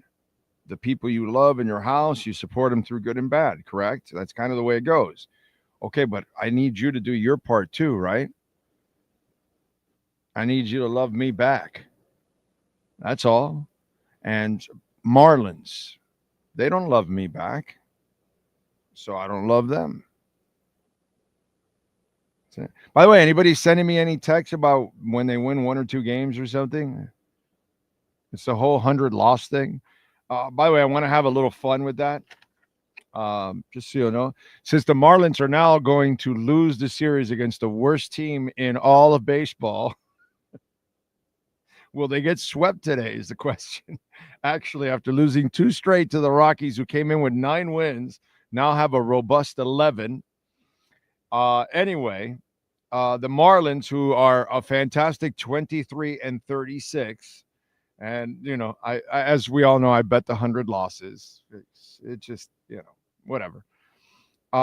They started the season 12-13 in their first 25 games. Since then, they're now 11-23 in their last 34. Okay, so they're starting to lose more than double their games, which, as I told you, right? Run differential. The Rockies, the team they're playing, has the worst run differential in Major League Baseball at -182, which means their opponents have outscored them by 182 runs. The A's are in second place at 123. The O's, the Orioles, not the Orlandos, they're at 89 in third place. And guess who's in fourth place? Your Miami Marlins, -42. So this tells you everything. All these teams should lose. I mean, hell, the Rockies are going to lose 115 games, 120 games. But these are all teams that are headed for 100 losses. And why? Are any of them trying to win? No. No, they're not spending money. They're not trying to win. That is unforgivable. Unforgivable. That's what you are. That's right. Bruce Sherman, you're unforgivable and very forgettable. Okay? So when it's that, you get nothing from me. And you deserve nothing. But at least I know the Dolphins have tried for 40 years. They may not know how to do it, but they tried. You know, Panthers, they always tried. Couldn't get it right until Viola and Seafood took over, and then slowly but surely everything got to where we're at now. You know what I'm saying? Mickey's trying and Riley's trying. They're doing it wrong, but they're trying their way. Okay, but it's failing. But I'm not going to not support them. The Marlins are purposely trying to be losers, and can't support that. Can't support that. So that's the way I look at it, Holt and everybody else out there. You know, I'm not leaving any of my teams ever. Dude, I already did that once. I've done it 3 times. I'm born and raised here. All I had were the Dolphins. I was a Phillies, Flyers, and Sixers fan as a kid. And then when I got my Heat and I got my Panthers and I got my Marlins, I dumped all the Philly teams. I made the switch. I've done that. But I did that because my hometown teams never existed. I didn't have any of that. So Mike Schmidt and Dr. J, and, you know, I had the guys that I grew up with, and then those were my teams, you know, Broadway Bullies and all that. So I just kind of embraced those 3 teams. I didn't, it's funny that I didn't pick like different teams in different cities. I just went to one city, and only because my dad was a trucker and he would go buy a lot of trucks in Dover and in Philadelphia. Just outside Philadelphia. I forgot the name of the town. But, and so we would stay in Philly all the time. And so that just kind of, okay, I'm here. I can go to Veterans Stadium. I can go to the Spectrum while I'm here. I can go to Market Street, go buy a pair of ponies. You know, it was just kind of cool. That's all. So that was my thing. I was able to become a Philadelphia Flyers, Sixers, and Phillies fan. Never an Eagles fan because I had my Dolphins, obviously. And I'm always a hometown guy. But that's it. I'm not ever switching again. I'm done, you know. Even when this show will originate from other parts of the world down the line, I will not change. I will never change. Will the Marlins break the White Sox record? No, True Fin Fan, no shot. That the Rockies can do it. The Rockies are the ones, my brother. The Marlins will lose 100 because, remember, Sandy had a good outing, which is really good because you know what they want to do. So now he'll have a couple of outings, and then guess what's going to happen? They'll trade him.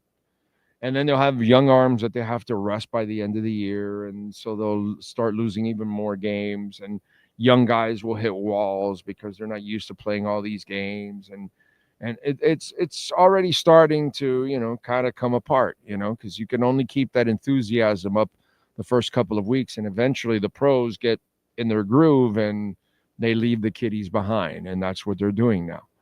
They're going to leave the kiddies behind, you know, unless you're waiting for some miracle for all of them to come out and tear it up.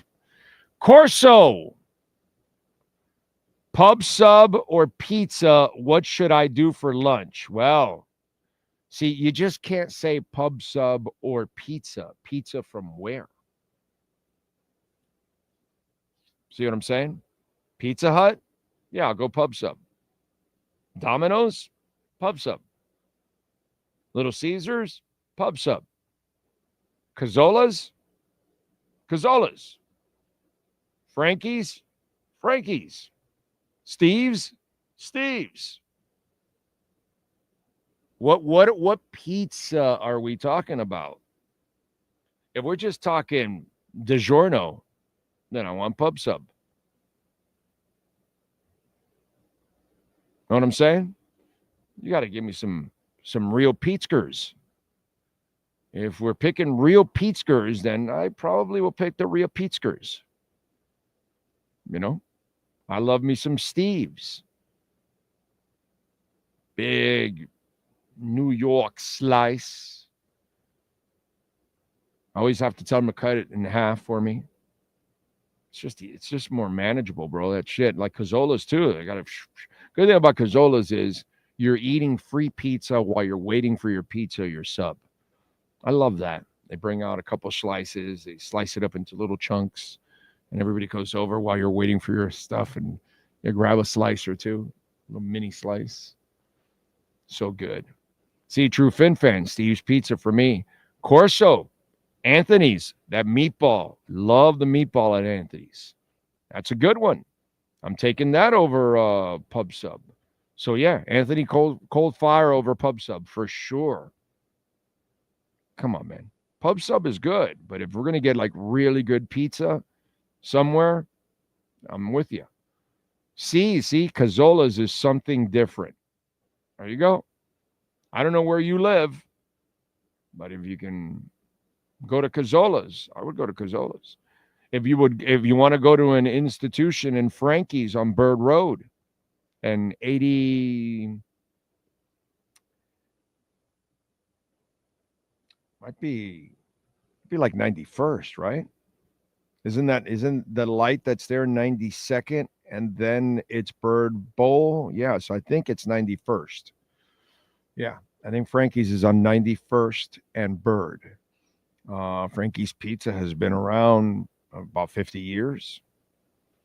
And by the way, for the record, okay, if you go to Frankie's, anybody that goes to Frankie's, it's those trays, isn't it?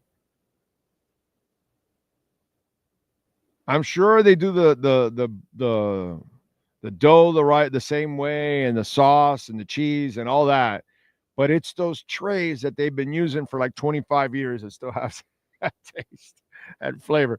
I'm telling you, dude, it's in those trays. Those trays are the key at Frankie's Pizza.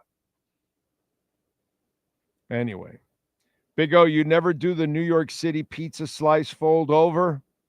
Oh, well, yeah, yeah. But dude, when as I've gotten older now, it's kind of a pace me type of thing. I don't, and losing the weight, I've learned to kind of eat less and not eat beastly either at the same time. So yeah, I've learned to steal a line from Riley.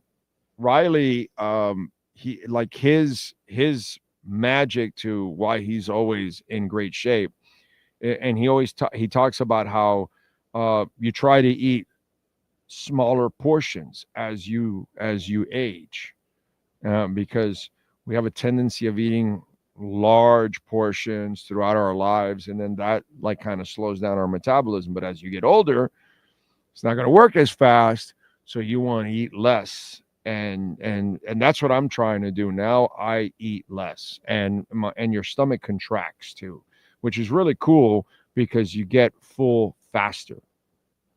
And like the other day when I went to, I told you guys about Mission Barbecue. I couldn't eat my cornbread till later because I was full. It was just one of those things. And oh my God, I keep thinking about that cornbread. I would go to Mission Barbecue just to go pick up a cornbread. So good.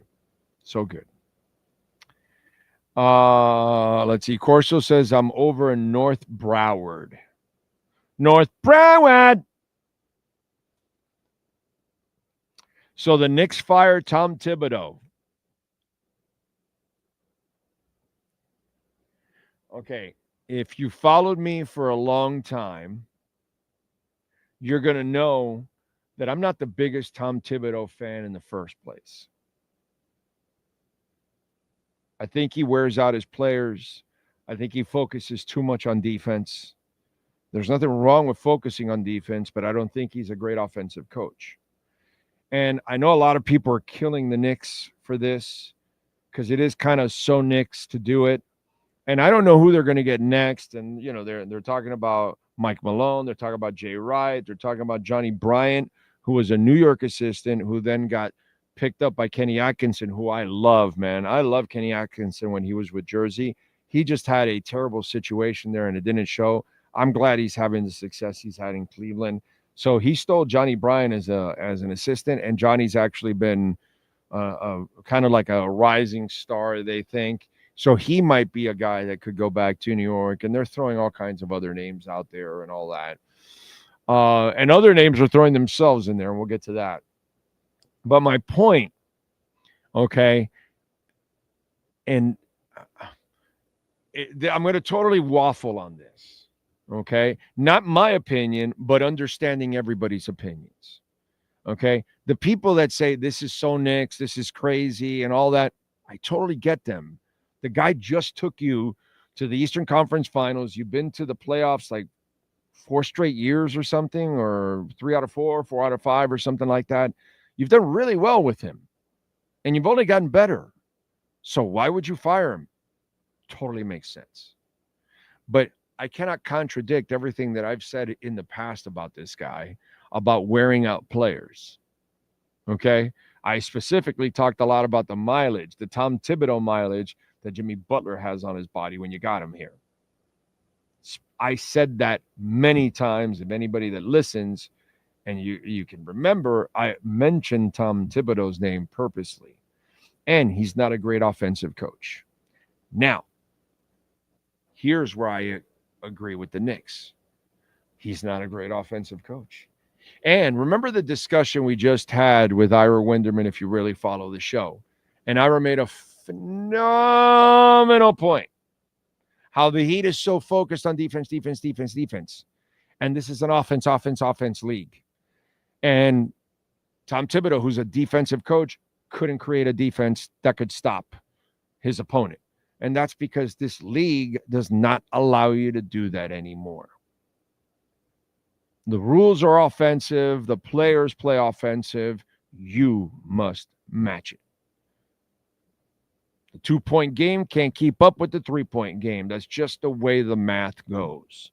You must adjust. The Heat refuse to adjust, and they're paying the price constantly.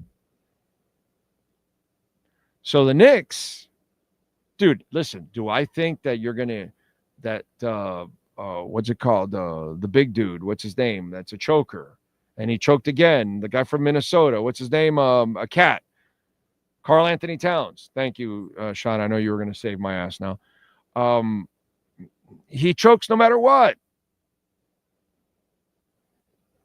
Is that really Thibodeau's fault or whoever coaches him? He's still going to choke. And by the way, Brunson also had some bad moments in the series. Hell, in one win, he was on the bench. So I understand you got to get a more offensive coach in an offensive league. I understand both. Now, in my opinion, I'm not waffling on my opinion. I'm good with firing his ass. I'm not a Thibodeau fan. I've never been a Thibodeau fan. Yeah, I think he's just a screamer. I think he just is a defensive-minded guy, and his teams always struggle on the offensive end. And this league is not about that anymore. So I understand everybody's argument on both sides to criticize the Knicks. But I'm actually going to side with the Knicks on this one because I was never a Thibodeau fan. And sometimes players just get here because, hey, man, guy's pushing you and all that, but it's up to them to make the plays. And they made enough to get to this point, and I give them credit for that. But we'll see who they get. We'll see what happens if Jay Wright is there in really nice suits on the sidelines, or a young Johnny Bryant. We'll see. But they're going to get a more offensive-minded coach. There's no doubt in my mind, because that's what this league is nowadays. Yeah. Interesting. My brother has been a diehard Pirates fan since the days of the great Roberto Clemente. Yeah, that's how it goes, bro. You get the good days, and then he enjoyed We Are Family with Willie Stargell and the Cobra and Ken Takovi and all that stuff. And God bless you, bro. And then now you ain't got shit. That's how it goes. That's how it goes. Now they're also, but let me tell you something. Your brother has a reason to get off because they don't really try. They sort of, kind of, but not really. And by the way, they've got a beautiful park. It's a great setting right there off the river. It's really a cool ballpark. It's a shame that they don't try. Big O for the SCF Series Stanley Cup Finals. The two key matchups that will make a difference will be Barkov versus McDavid and Bobrovsky versus Skinner. What else would be a factor that could make a difference in the final?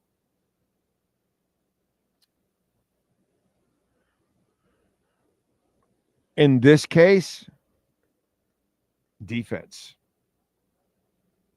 Overall, you cannot have too many of those lapses where you give away those breakaways. And you know that because of the way the Panthers play, they have a tendency of giving a couple of breakaways. And then, of course, Bob has to be exceptional. Problem is, look who you're asking to be exceptional against. So you're talking about maybe the best player in hockey, one of the top 3 players in hockey, and then you throw Craftseitel in there, and you've got 2 of the best players in hockey. And when they get out in the open ice and you give them any breakaways, they're going to make you pay, dude. So that is something that needs to be limited. Okay, not Russell Wilson unlimited. No, it's got to be limited. We can't have unlimited. Can't have Russell Wilson here on this. It's got to be limited. Very limited. Do not give these kind of guys breakaways. They will kill you. They will bury you. Okay? Fear that shit. Fear that shit. That's a thing, because that happens with the Panthers. Hell, they've given up shorties on power plays.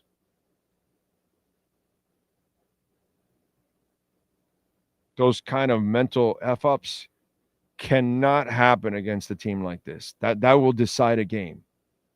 That will be a 3-2, 2-1, 4-3 game, and you're like, at one mistake, we gave him a breakaway, and he's, and he scored on us. And there you go. Oh, man, we had a power play, and they scored a shorty on us. Those kind of catastrophic mistakes that have happened this year, they cannot happen in this series. Okay? This series is going to be too good, too tight. Those little things can flip it. So be careful. Yeah, McDavid's speed that's why you can't give him a breakaway. You give him a breakaway, it's unfair to ask Bob to stop him and Crapsidle every time. It's just unfair. JP Morgan is planning to offer clients loans backed by Bitcoin and crypto. Russian bank is doing it now. It's all coming, man. It's all coming to a head. They're going to print $5 trillion. They're going to print $5 trillion. They have no choice. I love how they all argue in the government. The Dems do it.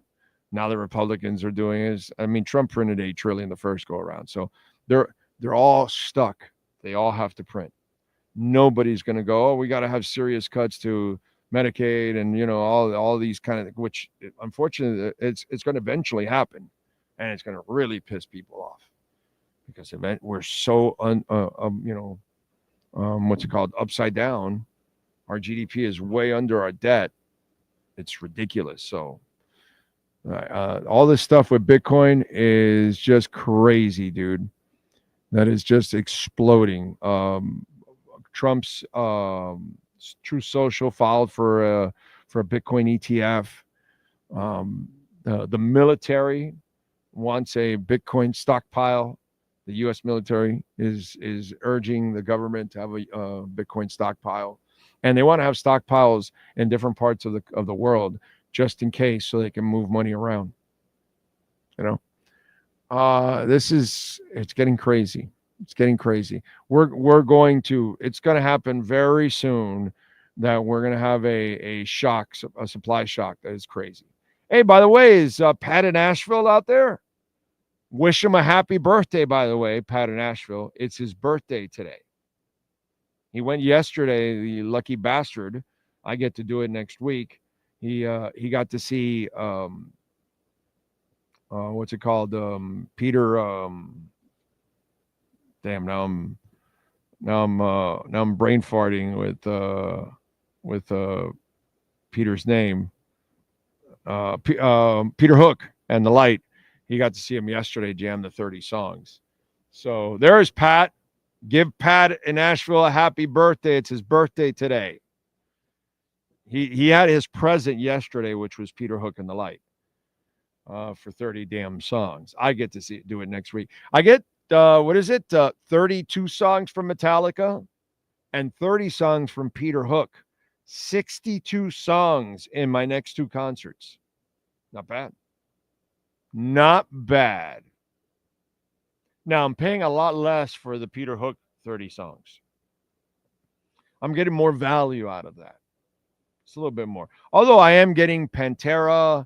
I'm getting... who else am I getting? I'm getting somebody else that I'm really looking forward to. It's on the first night.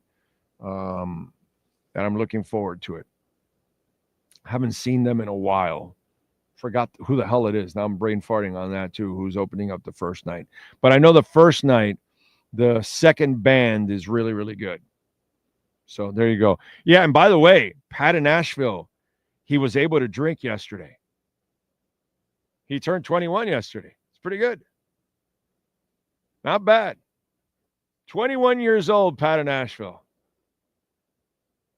It took him about 50 years to get to 21, but he's 21 today. No, I don't know. He's probably somewhere in his 40s, I think. I don't know, Pat, can you say your age? But there you go. It's a blessing and many more birthdays for you, sir. So, John Wayne's 45. Big O, you streaming live tonight? Of course I am. It's the Stanley Cup. We told you we'd be streaming the Stanley Cup finals. Yes, sir. Yeah, Sean. Were you talking about the Metallica openers? Yes. June 6th will be Limp Bizkit and Ice Nine Kills. Limp Bizkit. I haven't seen them in a few years. Love Limp Bizkit. Don't really give a shit about Ice Nine Kills. Go ahead, next.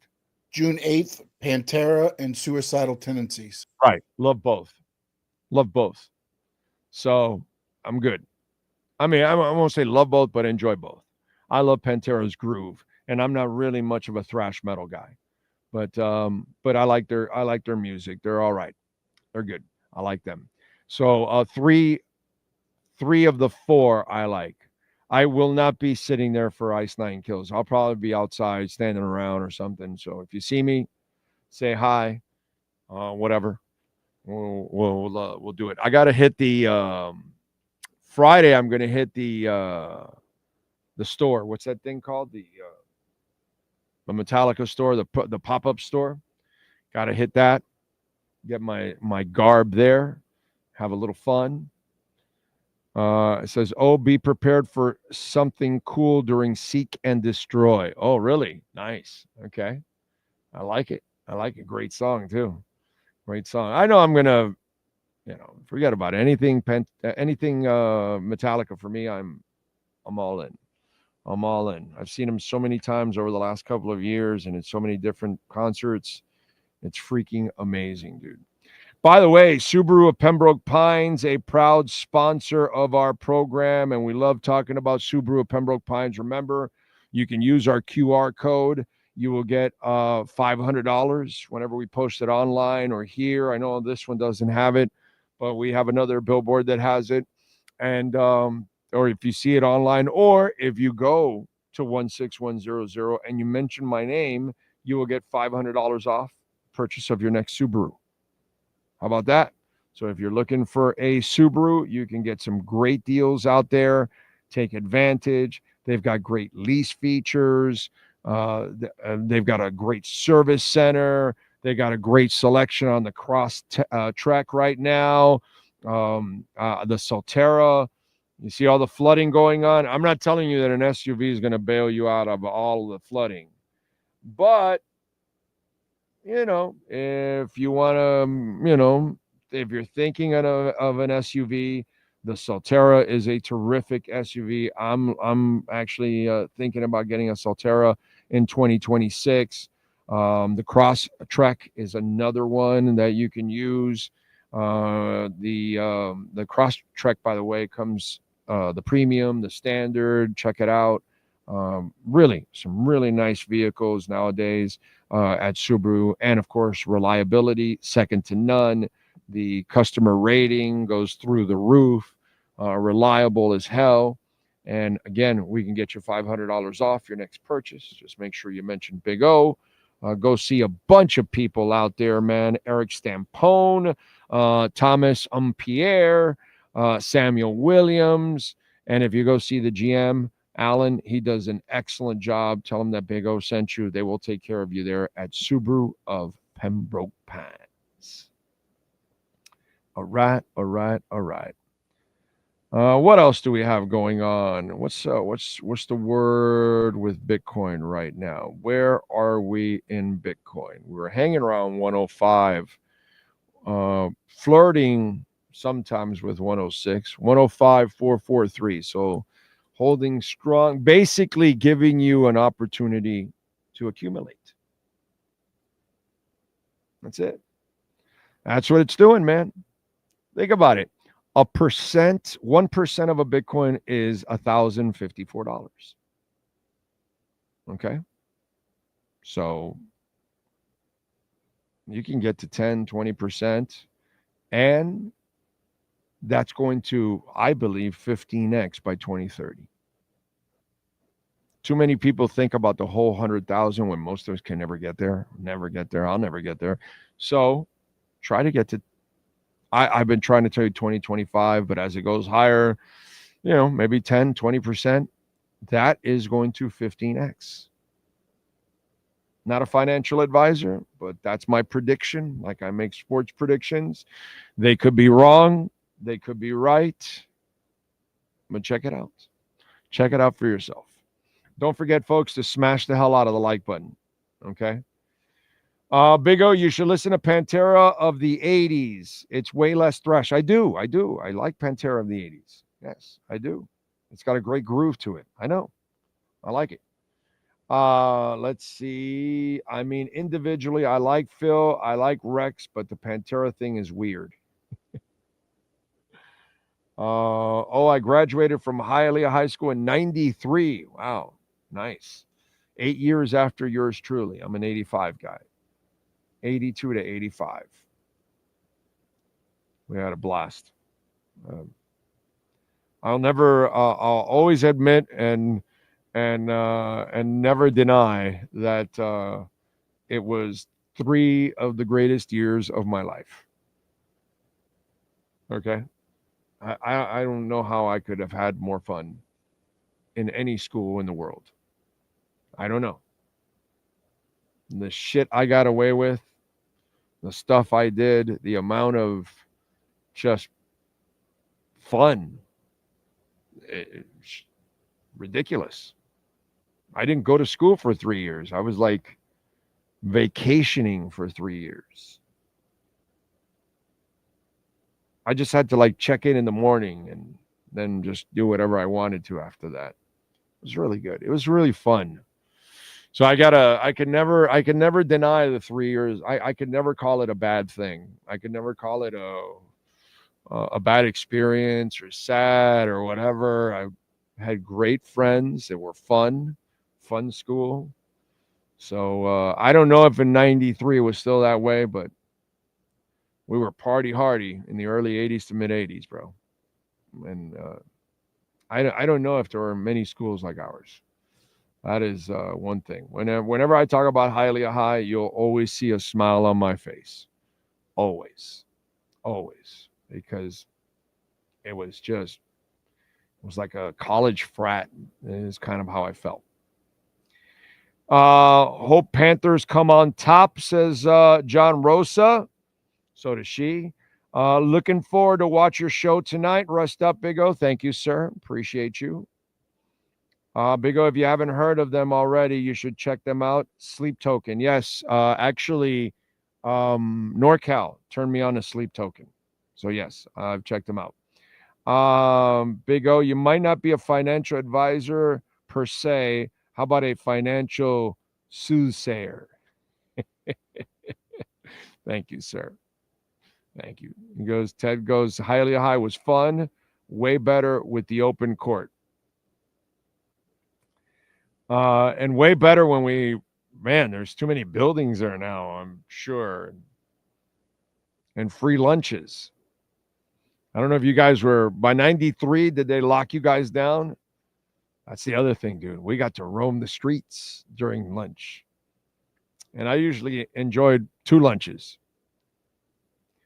If you want to know if your early stages of dementia, draw a clock and draw 10 minutes after 11 in 30 seconds. Okay. Wow. Okay. Kind of depressing. I don't know if people want to take that test because they don't want to find out. You know what I'm saying? What I also loved about Highly High is there were no racial issues. Yeah. I got to say, yeah, friends of all colors, shapes, sizes. Now, I'm going to say something a little,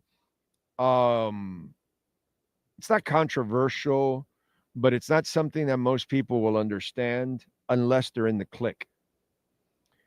I was in a rockers clique. Rockers don't judge. Don't judge. Black, white, Hispanic, American, fat, skinny, straight, gay, whatever. Did not matter. We knew Rob Halford was gay, and we were all there, jamming. Didn't matter. Didn't matter. You know what I'm saying? Even when he announced it, it wasn't a big thing in the metal world. It always becomes a bigger thing in all the other genres. It's still nowadays. He's going to talk about, he or she going to talk about their sexuality and all that. And who gives a shit, dude? That's your privacy, bro. Whatever you want to be, you be. Go ahead and just don't hurt kids. That's it. Who cares? So metal rockers, they're already cast-offs. That's how we feel. We're already cast-offs. So we don't judge anybody else. So if you have pink hair and green hair, a spiked hair, a mohawk, bald, long hair, you're full of bandanas, whatever it is, you're in the group. You're like Fat Albert's gang. Like, you know how they were all like different? Same shit. Same shit. So kind of that's kind of the experience I had. Then when I got to my senior year, half junior and senior, kind of then started doing more of the clubbing stuff besides the rocker stuff. So I kind of I was going from one crowd to another crowd. That crowd was a little bit more point the fingers, elitists, that kind of stuff. So it all depends. Okay. All depends. I don't think if you're hanging around cheerleaders in general, they may not be accepting of everything sometimes. So I will have to generalize and I will have to stereotype to a certain extent. Being a rocker, I kind of experienced it. I know because we were a bunch of the black guy in our group was called Midnight. He was Hispanic black, but he was black. And we called him Midnight. You know what I'm saying? So it was just one of those things. Everything was, we all accepted each other.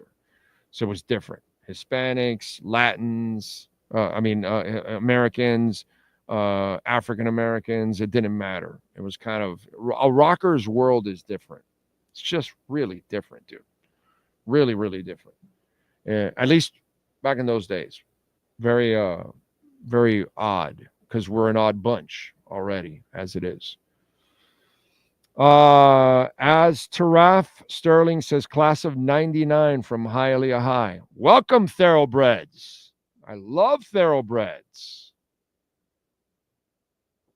Big O, was Hialeah High more fun than Ridgemont High? It was Ridgemont High. That's exactly what it was. Exactly what it was. A blast. Oh, we released oiled pigs in pepper alleys. We fired a 10,000 cubic feet smoke bomb in the cafeteria. We crazy glued the locks to all the doors and in the entire school. I mean the shit that we did, the parties that we had at Hialeah was ridiculous. House parties every weekend, all throughout the neighborhood, depending on who. Rock parties, beach parties, ridiculous. Football games were a party on the sidelines there, in the stands. We went to hang out to then go somewhere after, that kind of shit. It was camaraderie was really cool at Hialeah High. It was really fun. There was a lot of events that people would come up with. And so, yeah. And it's amazing. We had no social media. There were no phones. And yet we all found out about everything. Ace says it was in the 2000s. They locked down the school for the accident on West 68 between the kids' friends of Hialeah and Miami Lake schools. Okay. Ray Watson was great in that role. What was that? My favorite Martian. Oh, okay. You guys are talking about something completely. Ridgemont, I never thought of it that way. Love to see my alma mater, Hialeah Miami Lakes, beat Hialeah in football. I just love trying to pick up girls at Hialeah Miami Lakes. That's what it was. And we'd skip 6th period to go to Pace and wait for the girls to come out in Pace too. Hialeah guys would go over to Pace and try to pick up girls at Pace. We did that too. I remember my senior year, we did a lot of that. Went over to Pace to meet some Pace girls. Remember that. It was fun, man.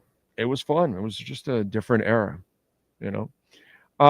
Jeff in Long Island. I'm not a metal guy, but I do like Black Sabbath, Kiss, AC/DC, and that King of Hard Rock. My senior year in 93, there was a national skip day, and everyone went to the beach instead. Yes. That's usually what happened in Hialeah. You were at 81st Beach. You were out in the it's not the Castaways, but it's like, because I think the Castaways were already maybe we're barely around by that time, but almost dying by then. It was more like Marco Polo and that area. I'm trying to remember some of those. The Waikiki, the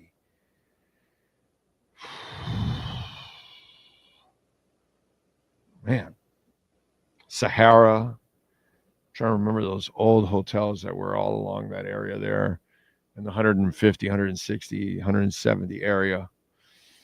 Yeah, if you stayed in the Marco Polo, you were one of the kids that were you were like, oh, your parents got some money, huh? Because they gave you some money to stay at the Marco Polo. If not, you were at the Colonial and shit for half the price with 8 dudes in it. Pat in Asheville said the rednecks at our school protested taking the smoking area away. Dozens walked out and made the news. LOL. We had a protest once at Hialeah. What was it about? There was some protest about something once. I forgot what the hell it was. But there was once, I think, at Hialeah in my 3 years there. Yeah, I forgot what the hell it was, but there was something that we protested about. It lasted like 5 seconds. So, unfortunately, kids today have no clue how to skip. When they skip, that they stay in school. Yeah, but Isn't it harder to skip now? I mean, dude, they're calling your parents, I'm sure, nowadays. Like, if you have any absences like that, you can't get away with that. And like in our day, it was a whole different ball game. God, you couldn't, you never even really talked to the parents. I mean, my parents, my dad, God rest in peace, and my mom, they didn't keep up with a damn thing. Like we were on top of my daughter religiously, especially my wife. She's the one that really like did all the work. But when I was growing up, none of my parents ever sat down to do one sentence of homework with me, ever. So, is what it is. And we're here. We're all right. We made it. We're good. We're good. Whatever your upbringing is, you find a way to overcome. That's it. Cash App or Venmo at Cash Big O Show. That is Cash Big O Show. Cash App or Venmo. As always, you can make a Bitcoin or Ethereum donation, and we always appreciate that. You can also make a Chainlink or Solana donation too, because Venmo has expanded. Ray, thank you for the love on Venmo. He says, happy rainy Wednesday. Take advantage and keep stacking Bitcoin and other cryptocurrencies. This is an opportunity for everyone, not financial advisors. Go Panthers. Thank you, Ray. Appreciate you, my man. Thank you. And yeah, we won't stop stacking, bro. We won't stop stacking. There's no way. But appreciate your support, sir, immensely. Let me get to a little music, since we always like giving you guys a little music, wrestling, that kind of stuff. I do have a funny story, especially for Knicks fans, which, I mean, it's freaking hilarious that it would even be a subject. Let's go with June 4th, and let's go first with musicians born on this date. Lee Malia, guitarist and songwriter for Bring Me the Horizon, born in 1984. Stefan Lassard, bassist for the Dave Matthews Band, born in 1974. Chris Cavanaugh, drummer with Big Audio Dynamite, born in 64. Steve Grimes from The Farm, All Together Now, in 62. Selwyn Brown, former Kane. No. He's from the reggae group Steel Pulse, born in 58. Although it would be funny if that was also Selwyn Brown from the Canes in that secondary. Benny and the Jets, right? I want to say it was Benny Blades, Selwyn Brown, Ryan McNeil, Tolbert Bain, right? Something like that. Let's see. Reeves Gabriel, guitarist with The Cure from 87 to 2000. From 87 to 2000, worked with David Bowie. He's been with The Cure since 2012. Let's see. Who else is celebrating a birthday today? Roger Ball, saxophonist with Average White Band, born in 44. Michelle Gillum from the Mamas and the Papas, born in 44. Freddie Fender, American Tejano country musician, born in 37. And that is it for musicians. Now let's go with other famous people celebrating birthdays. Remember, if I don't give an age, that means they have passed away. All right. Ruth Westheimer, a woman who talked about sex and there's no way she had any of it. Born on this date in 1928. Actor Bruce Dern, born in 36. He is 89 today. God bless you, Bruce Dern. Still rocking with us.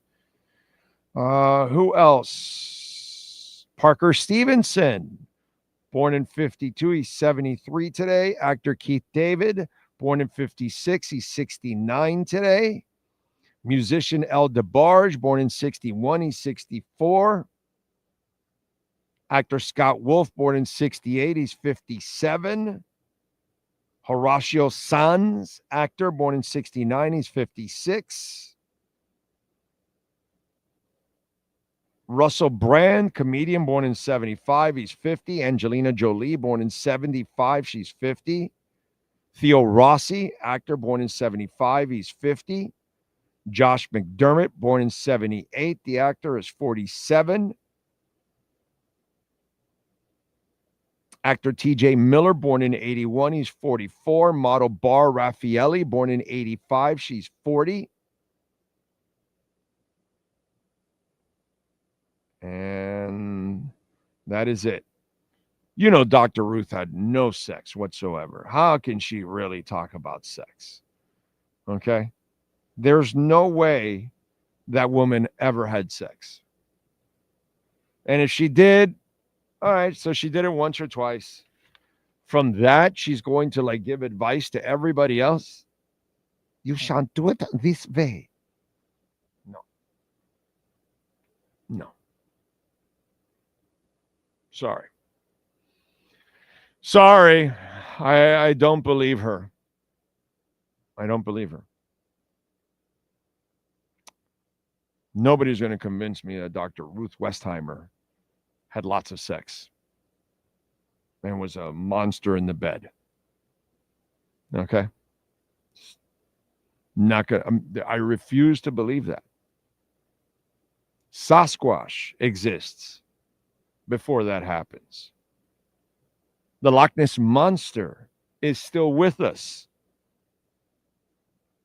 Okay? I'm going there. All right, Sean. You got any wrestlers born on this date, sir? Yes, sir, we do. The alpha female Jazzy Gabbert turns 43. The great Gorilla Monsoon was born on this date in 1937. Joe Malenko turned 69. John Silver from the Dark Order turns 35. Mikey Whipwreck from ECW days turns 52.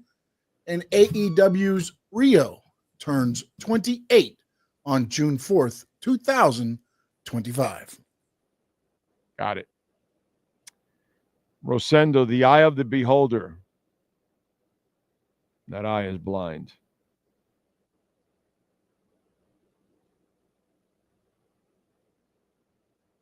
What happened? Did it drop the glass ball? Couldn't see. Love is blind. That is blind. By the way, Ron Artest. Okay? Ron Artesticles wants to be the Knicks coach. Did you guys see that? That is awesome. I say they should hire Ron Artest. He's as offensive as it gets. Maybe when things are bad, he'll just go into the stands and beat Knicks fans up. Meta is the perfect choice for head coach. Artest wrote himself. Since 1999, this was supposed to happen. I've never run from the city. When all the top players left New York City because it was hard, I went to St. John's. I wanted to be drafted by the Knicks. I seem to be the only one unafraid of the city. I'm built to challenge the city. I'm the number one guy for the job, and I have a 360-degree experience. If that isn't a convincing statement by Ron Artesticles, I don't know what is. He says he has the testicles to coach in New York.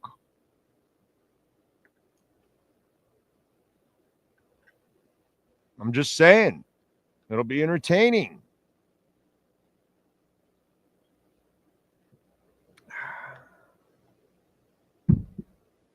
Give our testicles a chance. Let them drop. See what happens. You never know.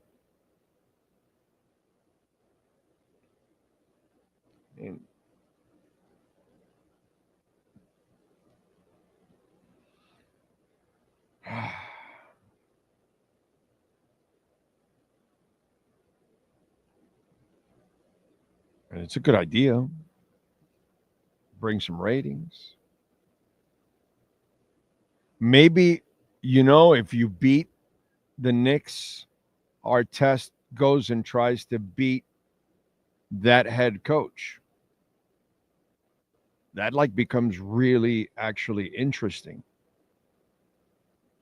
I think that would be a good challenge. We didn't do music history. Let's get to it. Let's do a little music history. What happened today in music history? In 1984, Bruce Springsteen released Born in the USA. Saw it in the Orange Bowl. Great concert. In 84, the supergroup who performed the Beatles songs in the biopic Backbeat reconvened for a performance at the MTV Music Awards. The all-star band included REM's Mike Mills, Sonic Youth's Thurston Moore, Soul Asylum's Dave Pirner, Afghan Wings' Greg Dooley, and Nirvana's Dave Grohl. In 97, Small Faces and Faces bassist Ronnie Lane died at his home in Colorado at the age of 51. The rocker died from multiple sclerosis, which he suffered from for 20 years. In 93, Kurt Cobain was arrested after a dispute at his home in Seattle. The disagreement allegedly was over the Nirvana singer's collection of firearms, which of course wouldn't be a problem. In 66, Janis Joplin arrived in San Francisco, having been invited there by Big Brother and the holding company to become their new lead singer. In 96, Metallica released their sixth album, Load. And that's what happened today in music history. How about that? There is some ignorance going on out in sports.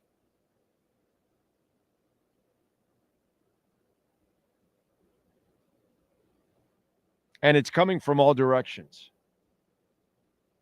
That's the beauty of it. Sometimes maybe only one side is ignorant. They haven't figured it out yet, right? But in this case, it's all sides. So the WNBA found no evidence of racism towards Angel Reese during a game between the Sky and the Fever last month. Now, one senator believes that Reese should be held accountable for the role she played in the controversy. She accused the Indiana Fever fan base of being racist. They investigated it. They said those accusations were false. The least she could do is apologize to our great state and the fans that showed up to these games and say, I'm sorry, I was wrong. Obviously, she's not going to do that. But also, Dan, why isn't the Indiana Fever apologizing to their own fan base for putting them through that, for going through those types of accusations? Banks felt the accusations were demeaning to the Fever fan base. That was just an opposing player who hates Caitlin Clark, Banks added. Frankly, it's a great rivalry for the teams and the sport, but don't accuse our fans of being racist. That's kind of garbage that gets thrown around all the time. And by the way, here's where the ignorance is. Ignorance by that senator. Dude, you got better things to do. Butt wipe. Go do something. Okay? Don't worry about what goes on in any stupid sports league. 2, Angel Reese has already proven she's as ignorant as it gets. Her dumbass thinks she's as valuable or as meaningful to the league as Caitlin Clark. And by the way, some of you freaking idiots actually thought that too. And then let's get to the fans of the WNBA. That's not a group that's throwing racist crap all over the place. We have not infiltrated sports yet, women's sports yet. When men infiltrate and become the idiots, they'll be there. But most of the people that are there are women and fans and kids and all that. They're not doing that, bro. They're not screaming all that stuff. And all of it was picked up by microphones because, as you all know, all those microphones are sensitive as hell. They're recording games every night. Every night. You just don't hear the audio because they have it. They don't release it. But there's shit being set off. And if there was, they would have aired it. They would have. But of course, Angel Reese is full of shit. So she's ignorant. Anybody out there in the fan base or whatever that agrees with the senators, you're all ignorant. The senator is an ignorant fool because Angel Reese is not going to apologize. This is a game she's playing. She's trying to work things up and create havoc where there isn't, because she can't handle what she's doing since she can't even play offense. Lisa Leslie taught her so well offense. Lisa, don't ever be a coach, sweetheart. If that was your finished product there, don't ever be a coach. Anyway, back to this. Okay. Jim Banks, get a life, dude. You fans out there, get a life. Okay? And don't worry about Angel Reese. You're not fixing that ignorance. Okay? She's a special kind of stupid. She's just lucky she's really talented. She can rebound, she can defense, and she's pretty. So she can make herself a lot of money like she's doing now. But when it comes to brains, there's not too much there. It's pretty obvious when you see it. Okay? So it is what it is. And that's why the ignorance is a bliss. It's all over the place. Amazing. Anyway. Remember, folks, Cash App or Venmo at Cash Big O Show. That is Cash Big O Show. Cash App or Venmo. And you can make a donation to get us to España. We want to go cover, it's not going to be a great season, but I believe this will be like one of our peak games, one of our highlights. They're in Madrid, special game, one of the primetime games. I consider this a primetime game because you're all alone at 8:30, 9:30 in the morning. Nobody's on, just you guys. So it's going to be a primetime game against Washington. We are going to broadcast from a Dolphins bar there. We want to do our pre and post game show from there. We'll break any news that goes on or whatever, and have some fun. And hopefully this is one of those games. They're going to win a few games. Hopefully this is one of them. Hopefully. So help us. There's the QR code. Make a donation to our GoFundMe page. Pat in Asheville, the birthday boy. Oh, Dr. Ruth was a known nymphomaniac. She had over 10,000 lovers. Oh, wait, that was Wilt Chamberlain. I thought that was Tyreek Hill. Only thing is with Tyreek, he'll have 10,000 kids too. That's the problem. He's going to be so broke. Man, that guy's going to be so broke. There was like a thing on social media, like Tyreek was like getting cutesy with some girl there, and I retweet, oh, she'll be pregnant by next week. I mean, it's not the smartest dude not the brightest bulb in the chandelier. Ted says, bro, that 2004 Ron Artest fight versus the Pistons was hilarious. Exactly. Look at the potential we have. Hire him. We might get more of that. Yeah. Yeah, man. What else do we have here? Dolphin Dave, just think about this. More than half the league never won a Super Bowl. At least we got 2. That's true. That is true. We just need, one recently, bro. Just one. Dude, I'm not asking you to win 3, 4, 5, 6, 7. I would love it. You want to go on a Patriot roll? Let's go. Come on, Miami Dolphins. Give me a Patriot roll. But just give me one, bro. Just one. One before I check out. That's all I'm asking for. That's all I'm asking for. That's it. Zachary says, if I were the Dolphins, I would give Jonnu Smith a 2-year, $8 million contract now, bro. He's going to get 10 plus a year. Okay? He's looking for 10 plus a year. I don't know what it is, 10, 12, 13, 14, but he's going to get, he'll hit double digits, I believe. So we'll see. But, yeah, you got to pay people like this now. Blame Drew Rosenhaus. Chris Greer suckered his ass into a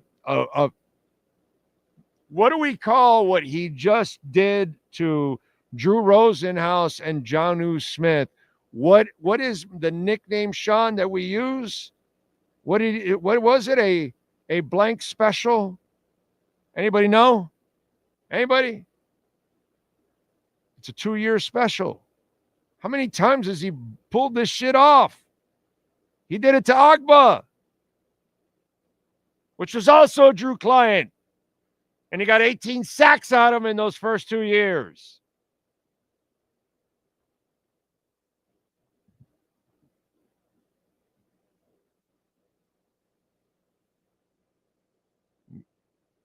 There are some bad contracts, you know. You didn't have to guarantee Tyreek, although some of you wanted, lots of you wanted to. Some mistakes, but then there are some that he takes advantage of as a GM, and he does a great job with that. He's done that a bunch of times. And he smoked Drew Rosenhaus on that deal. Smoked him. That's what people don't talk about. Of course not. Oh, I may not be able to call Drew for something. I don't want to rip him. If I rip him, Colorado's up 1-0, by the way. Second inning. They're going to get swept by the Rockies.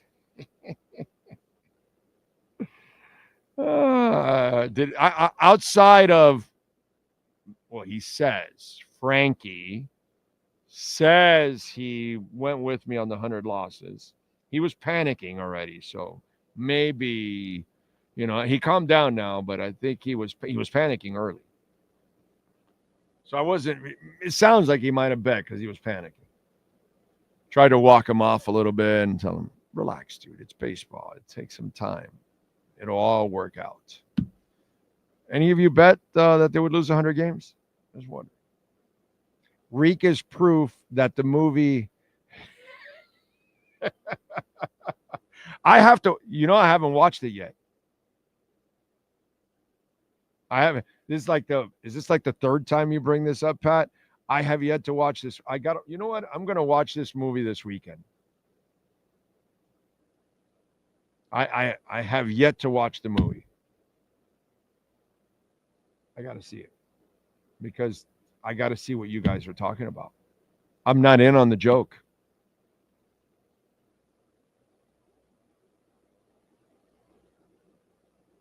Jonnu got greered in the reared. Yeah, no, it's been bad getting rid of players that you shouldn't have gotten rid of. There's no doubt they made mistakes there. Some I would have made too. The Rob Hunt one was one that practically everybody saw. You can't pay him $20 million. You should have. Now we learned our lesson. That's when the market goes, and you got to pay. You got to pay. And that's where we screwed up. The AVG one was a screw up, although you wouldn't get Chop.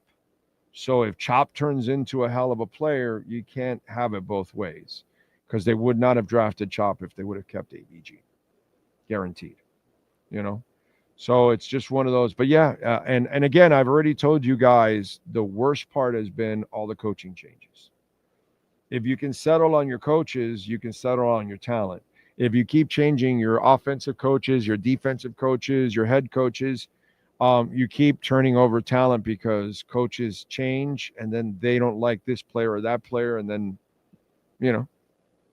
okay, no, this doesn't fit, Oh, I don't get along with Minka. Too bad. Find a way. We're not getting rid of the guy. And then you get rid of a great player. And then you draft Holland, who looked like he was going to be the perfect replacement. Then he gets the injuries. So it's just not only are there bad decisions, like you mentioned, but there's also a string of bad luck that comes with it. And then the coaching changes have been the most detrimental thing that has happened to this team. You can't keep changing philosophies because then you keep changing. This is why I keep telling you guys, you got to learn who you are and then say, this is who we are. these are the kind of coaches we want, and we'll just keep firing the same kind of coaches to fit this philosophy. And that's what the Steelers are, that's what the Ravens are, that's who Green Bay is, and all that. I want you to do the same thing. I want you to identify who you are and say, okay, this is who we're going to be. We need these kind of coaches to fit here. So that way, when the turnover of coaches is less on the turnover of players, because you keep turning over coaches and assistant coaches and front office for 30 years, you keep turning over all that and you'll never build any continuity. The guy you got can find talent. You need to settle on your coaches so you can settle on your talent. Okay? Again, I don't need you to agree with me. Whatever, clean house, I get it. I can't argue it. So I can argue with you about Tua, but I can't argue with you about the GM stuff. But that's what I would do. I would settle on a philosophy and say, this is who we're going to be, end of story. And great players like a Minka, you have a problem with him, then it's your problem. You better find a way, because the guy's not getting arrested. If the guy's getting arrested and doing Tyreek stuff, then yes, you get rid of him. But if there's a clash of personalities, you need to be a better personality handler as a coach. You can't just say, oh no, no, everybody has to be the same type of, disposition. That's just not going to be the case. So problems are deep and the problems are many. The hilarious part is if you think you're going to fix it by doing the same thing over and over again. Go get a new GM and a new coach, and a new GM and a new coach, and a new coach, and a new coach, and a new GM and a new coach, and a new GM and a new GM and a new coach. And it never works out that way because you build no continuity. Okay? I like the guy that's in place that can find talent, because a lot of talent has come in and out of this building in the last 5 years. You got to fine-tune that part, keep your coaches and keep the right players.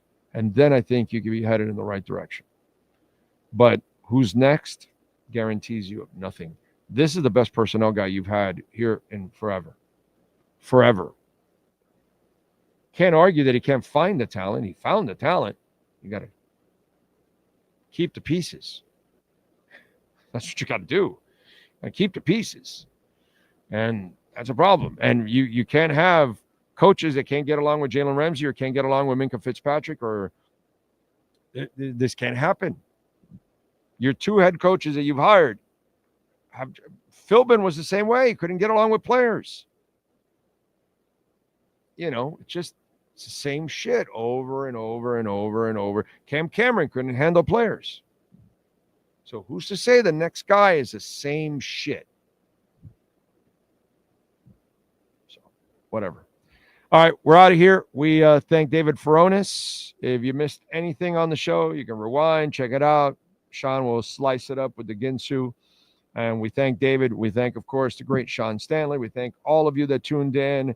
If you send in a donation, thank you so much. Visit our amazing sponsors like BigCheeseMiami.com, 8080 Southwest 67th Avenue, Caneswear. Don't forget, use our code BIG010. You will get 10% off. Sloman's Home Shield, 1-800-ALARM-ME. You can get your free doorbell alarm. Tell them that Big O sent you.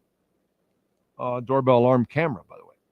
Of course, Hialeah Park Casino will be there tomorrow, 3:00, having some fun. Remember, you can get $100 right there, man. Make your first bet, get $100. No regret first bet. Moody's Dental. If you're looking for great dentistry, visit our friends at Moody's Dental. They've got offices in Dade and Broward County. We shall see you tomorrow afternoon for the show. We'll see you tonight for the first post-game show for Game 1 of the Stanley Cup Finals. Y'all be good out there. We'll see you tonight and tomorrow morning. Same time, same place, same bat channel.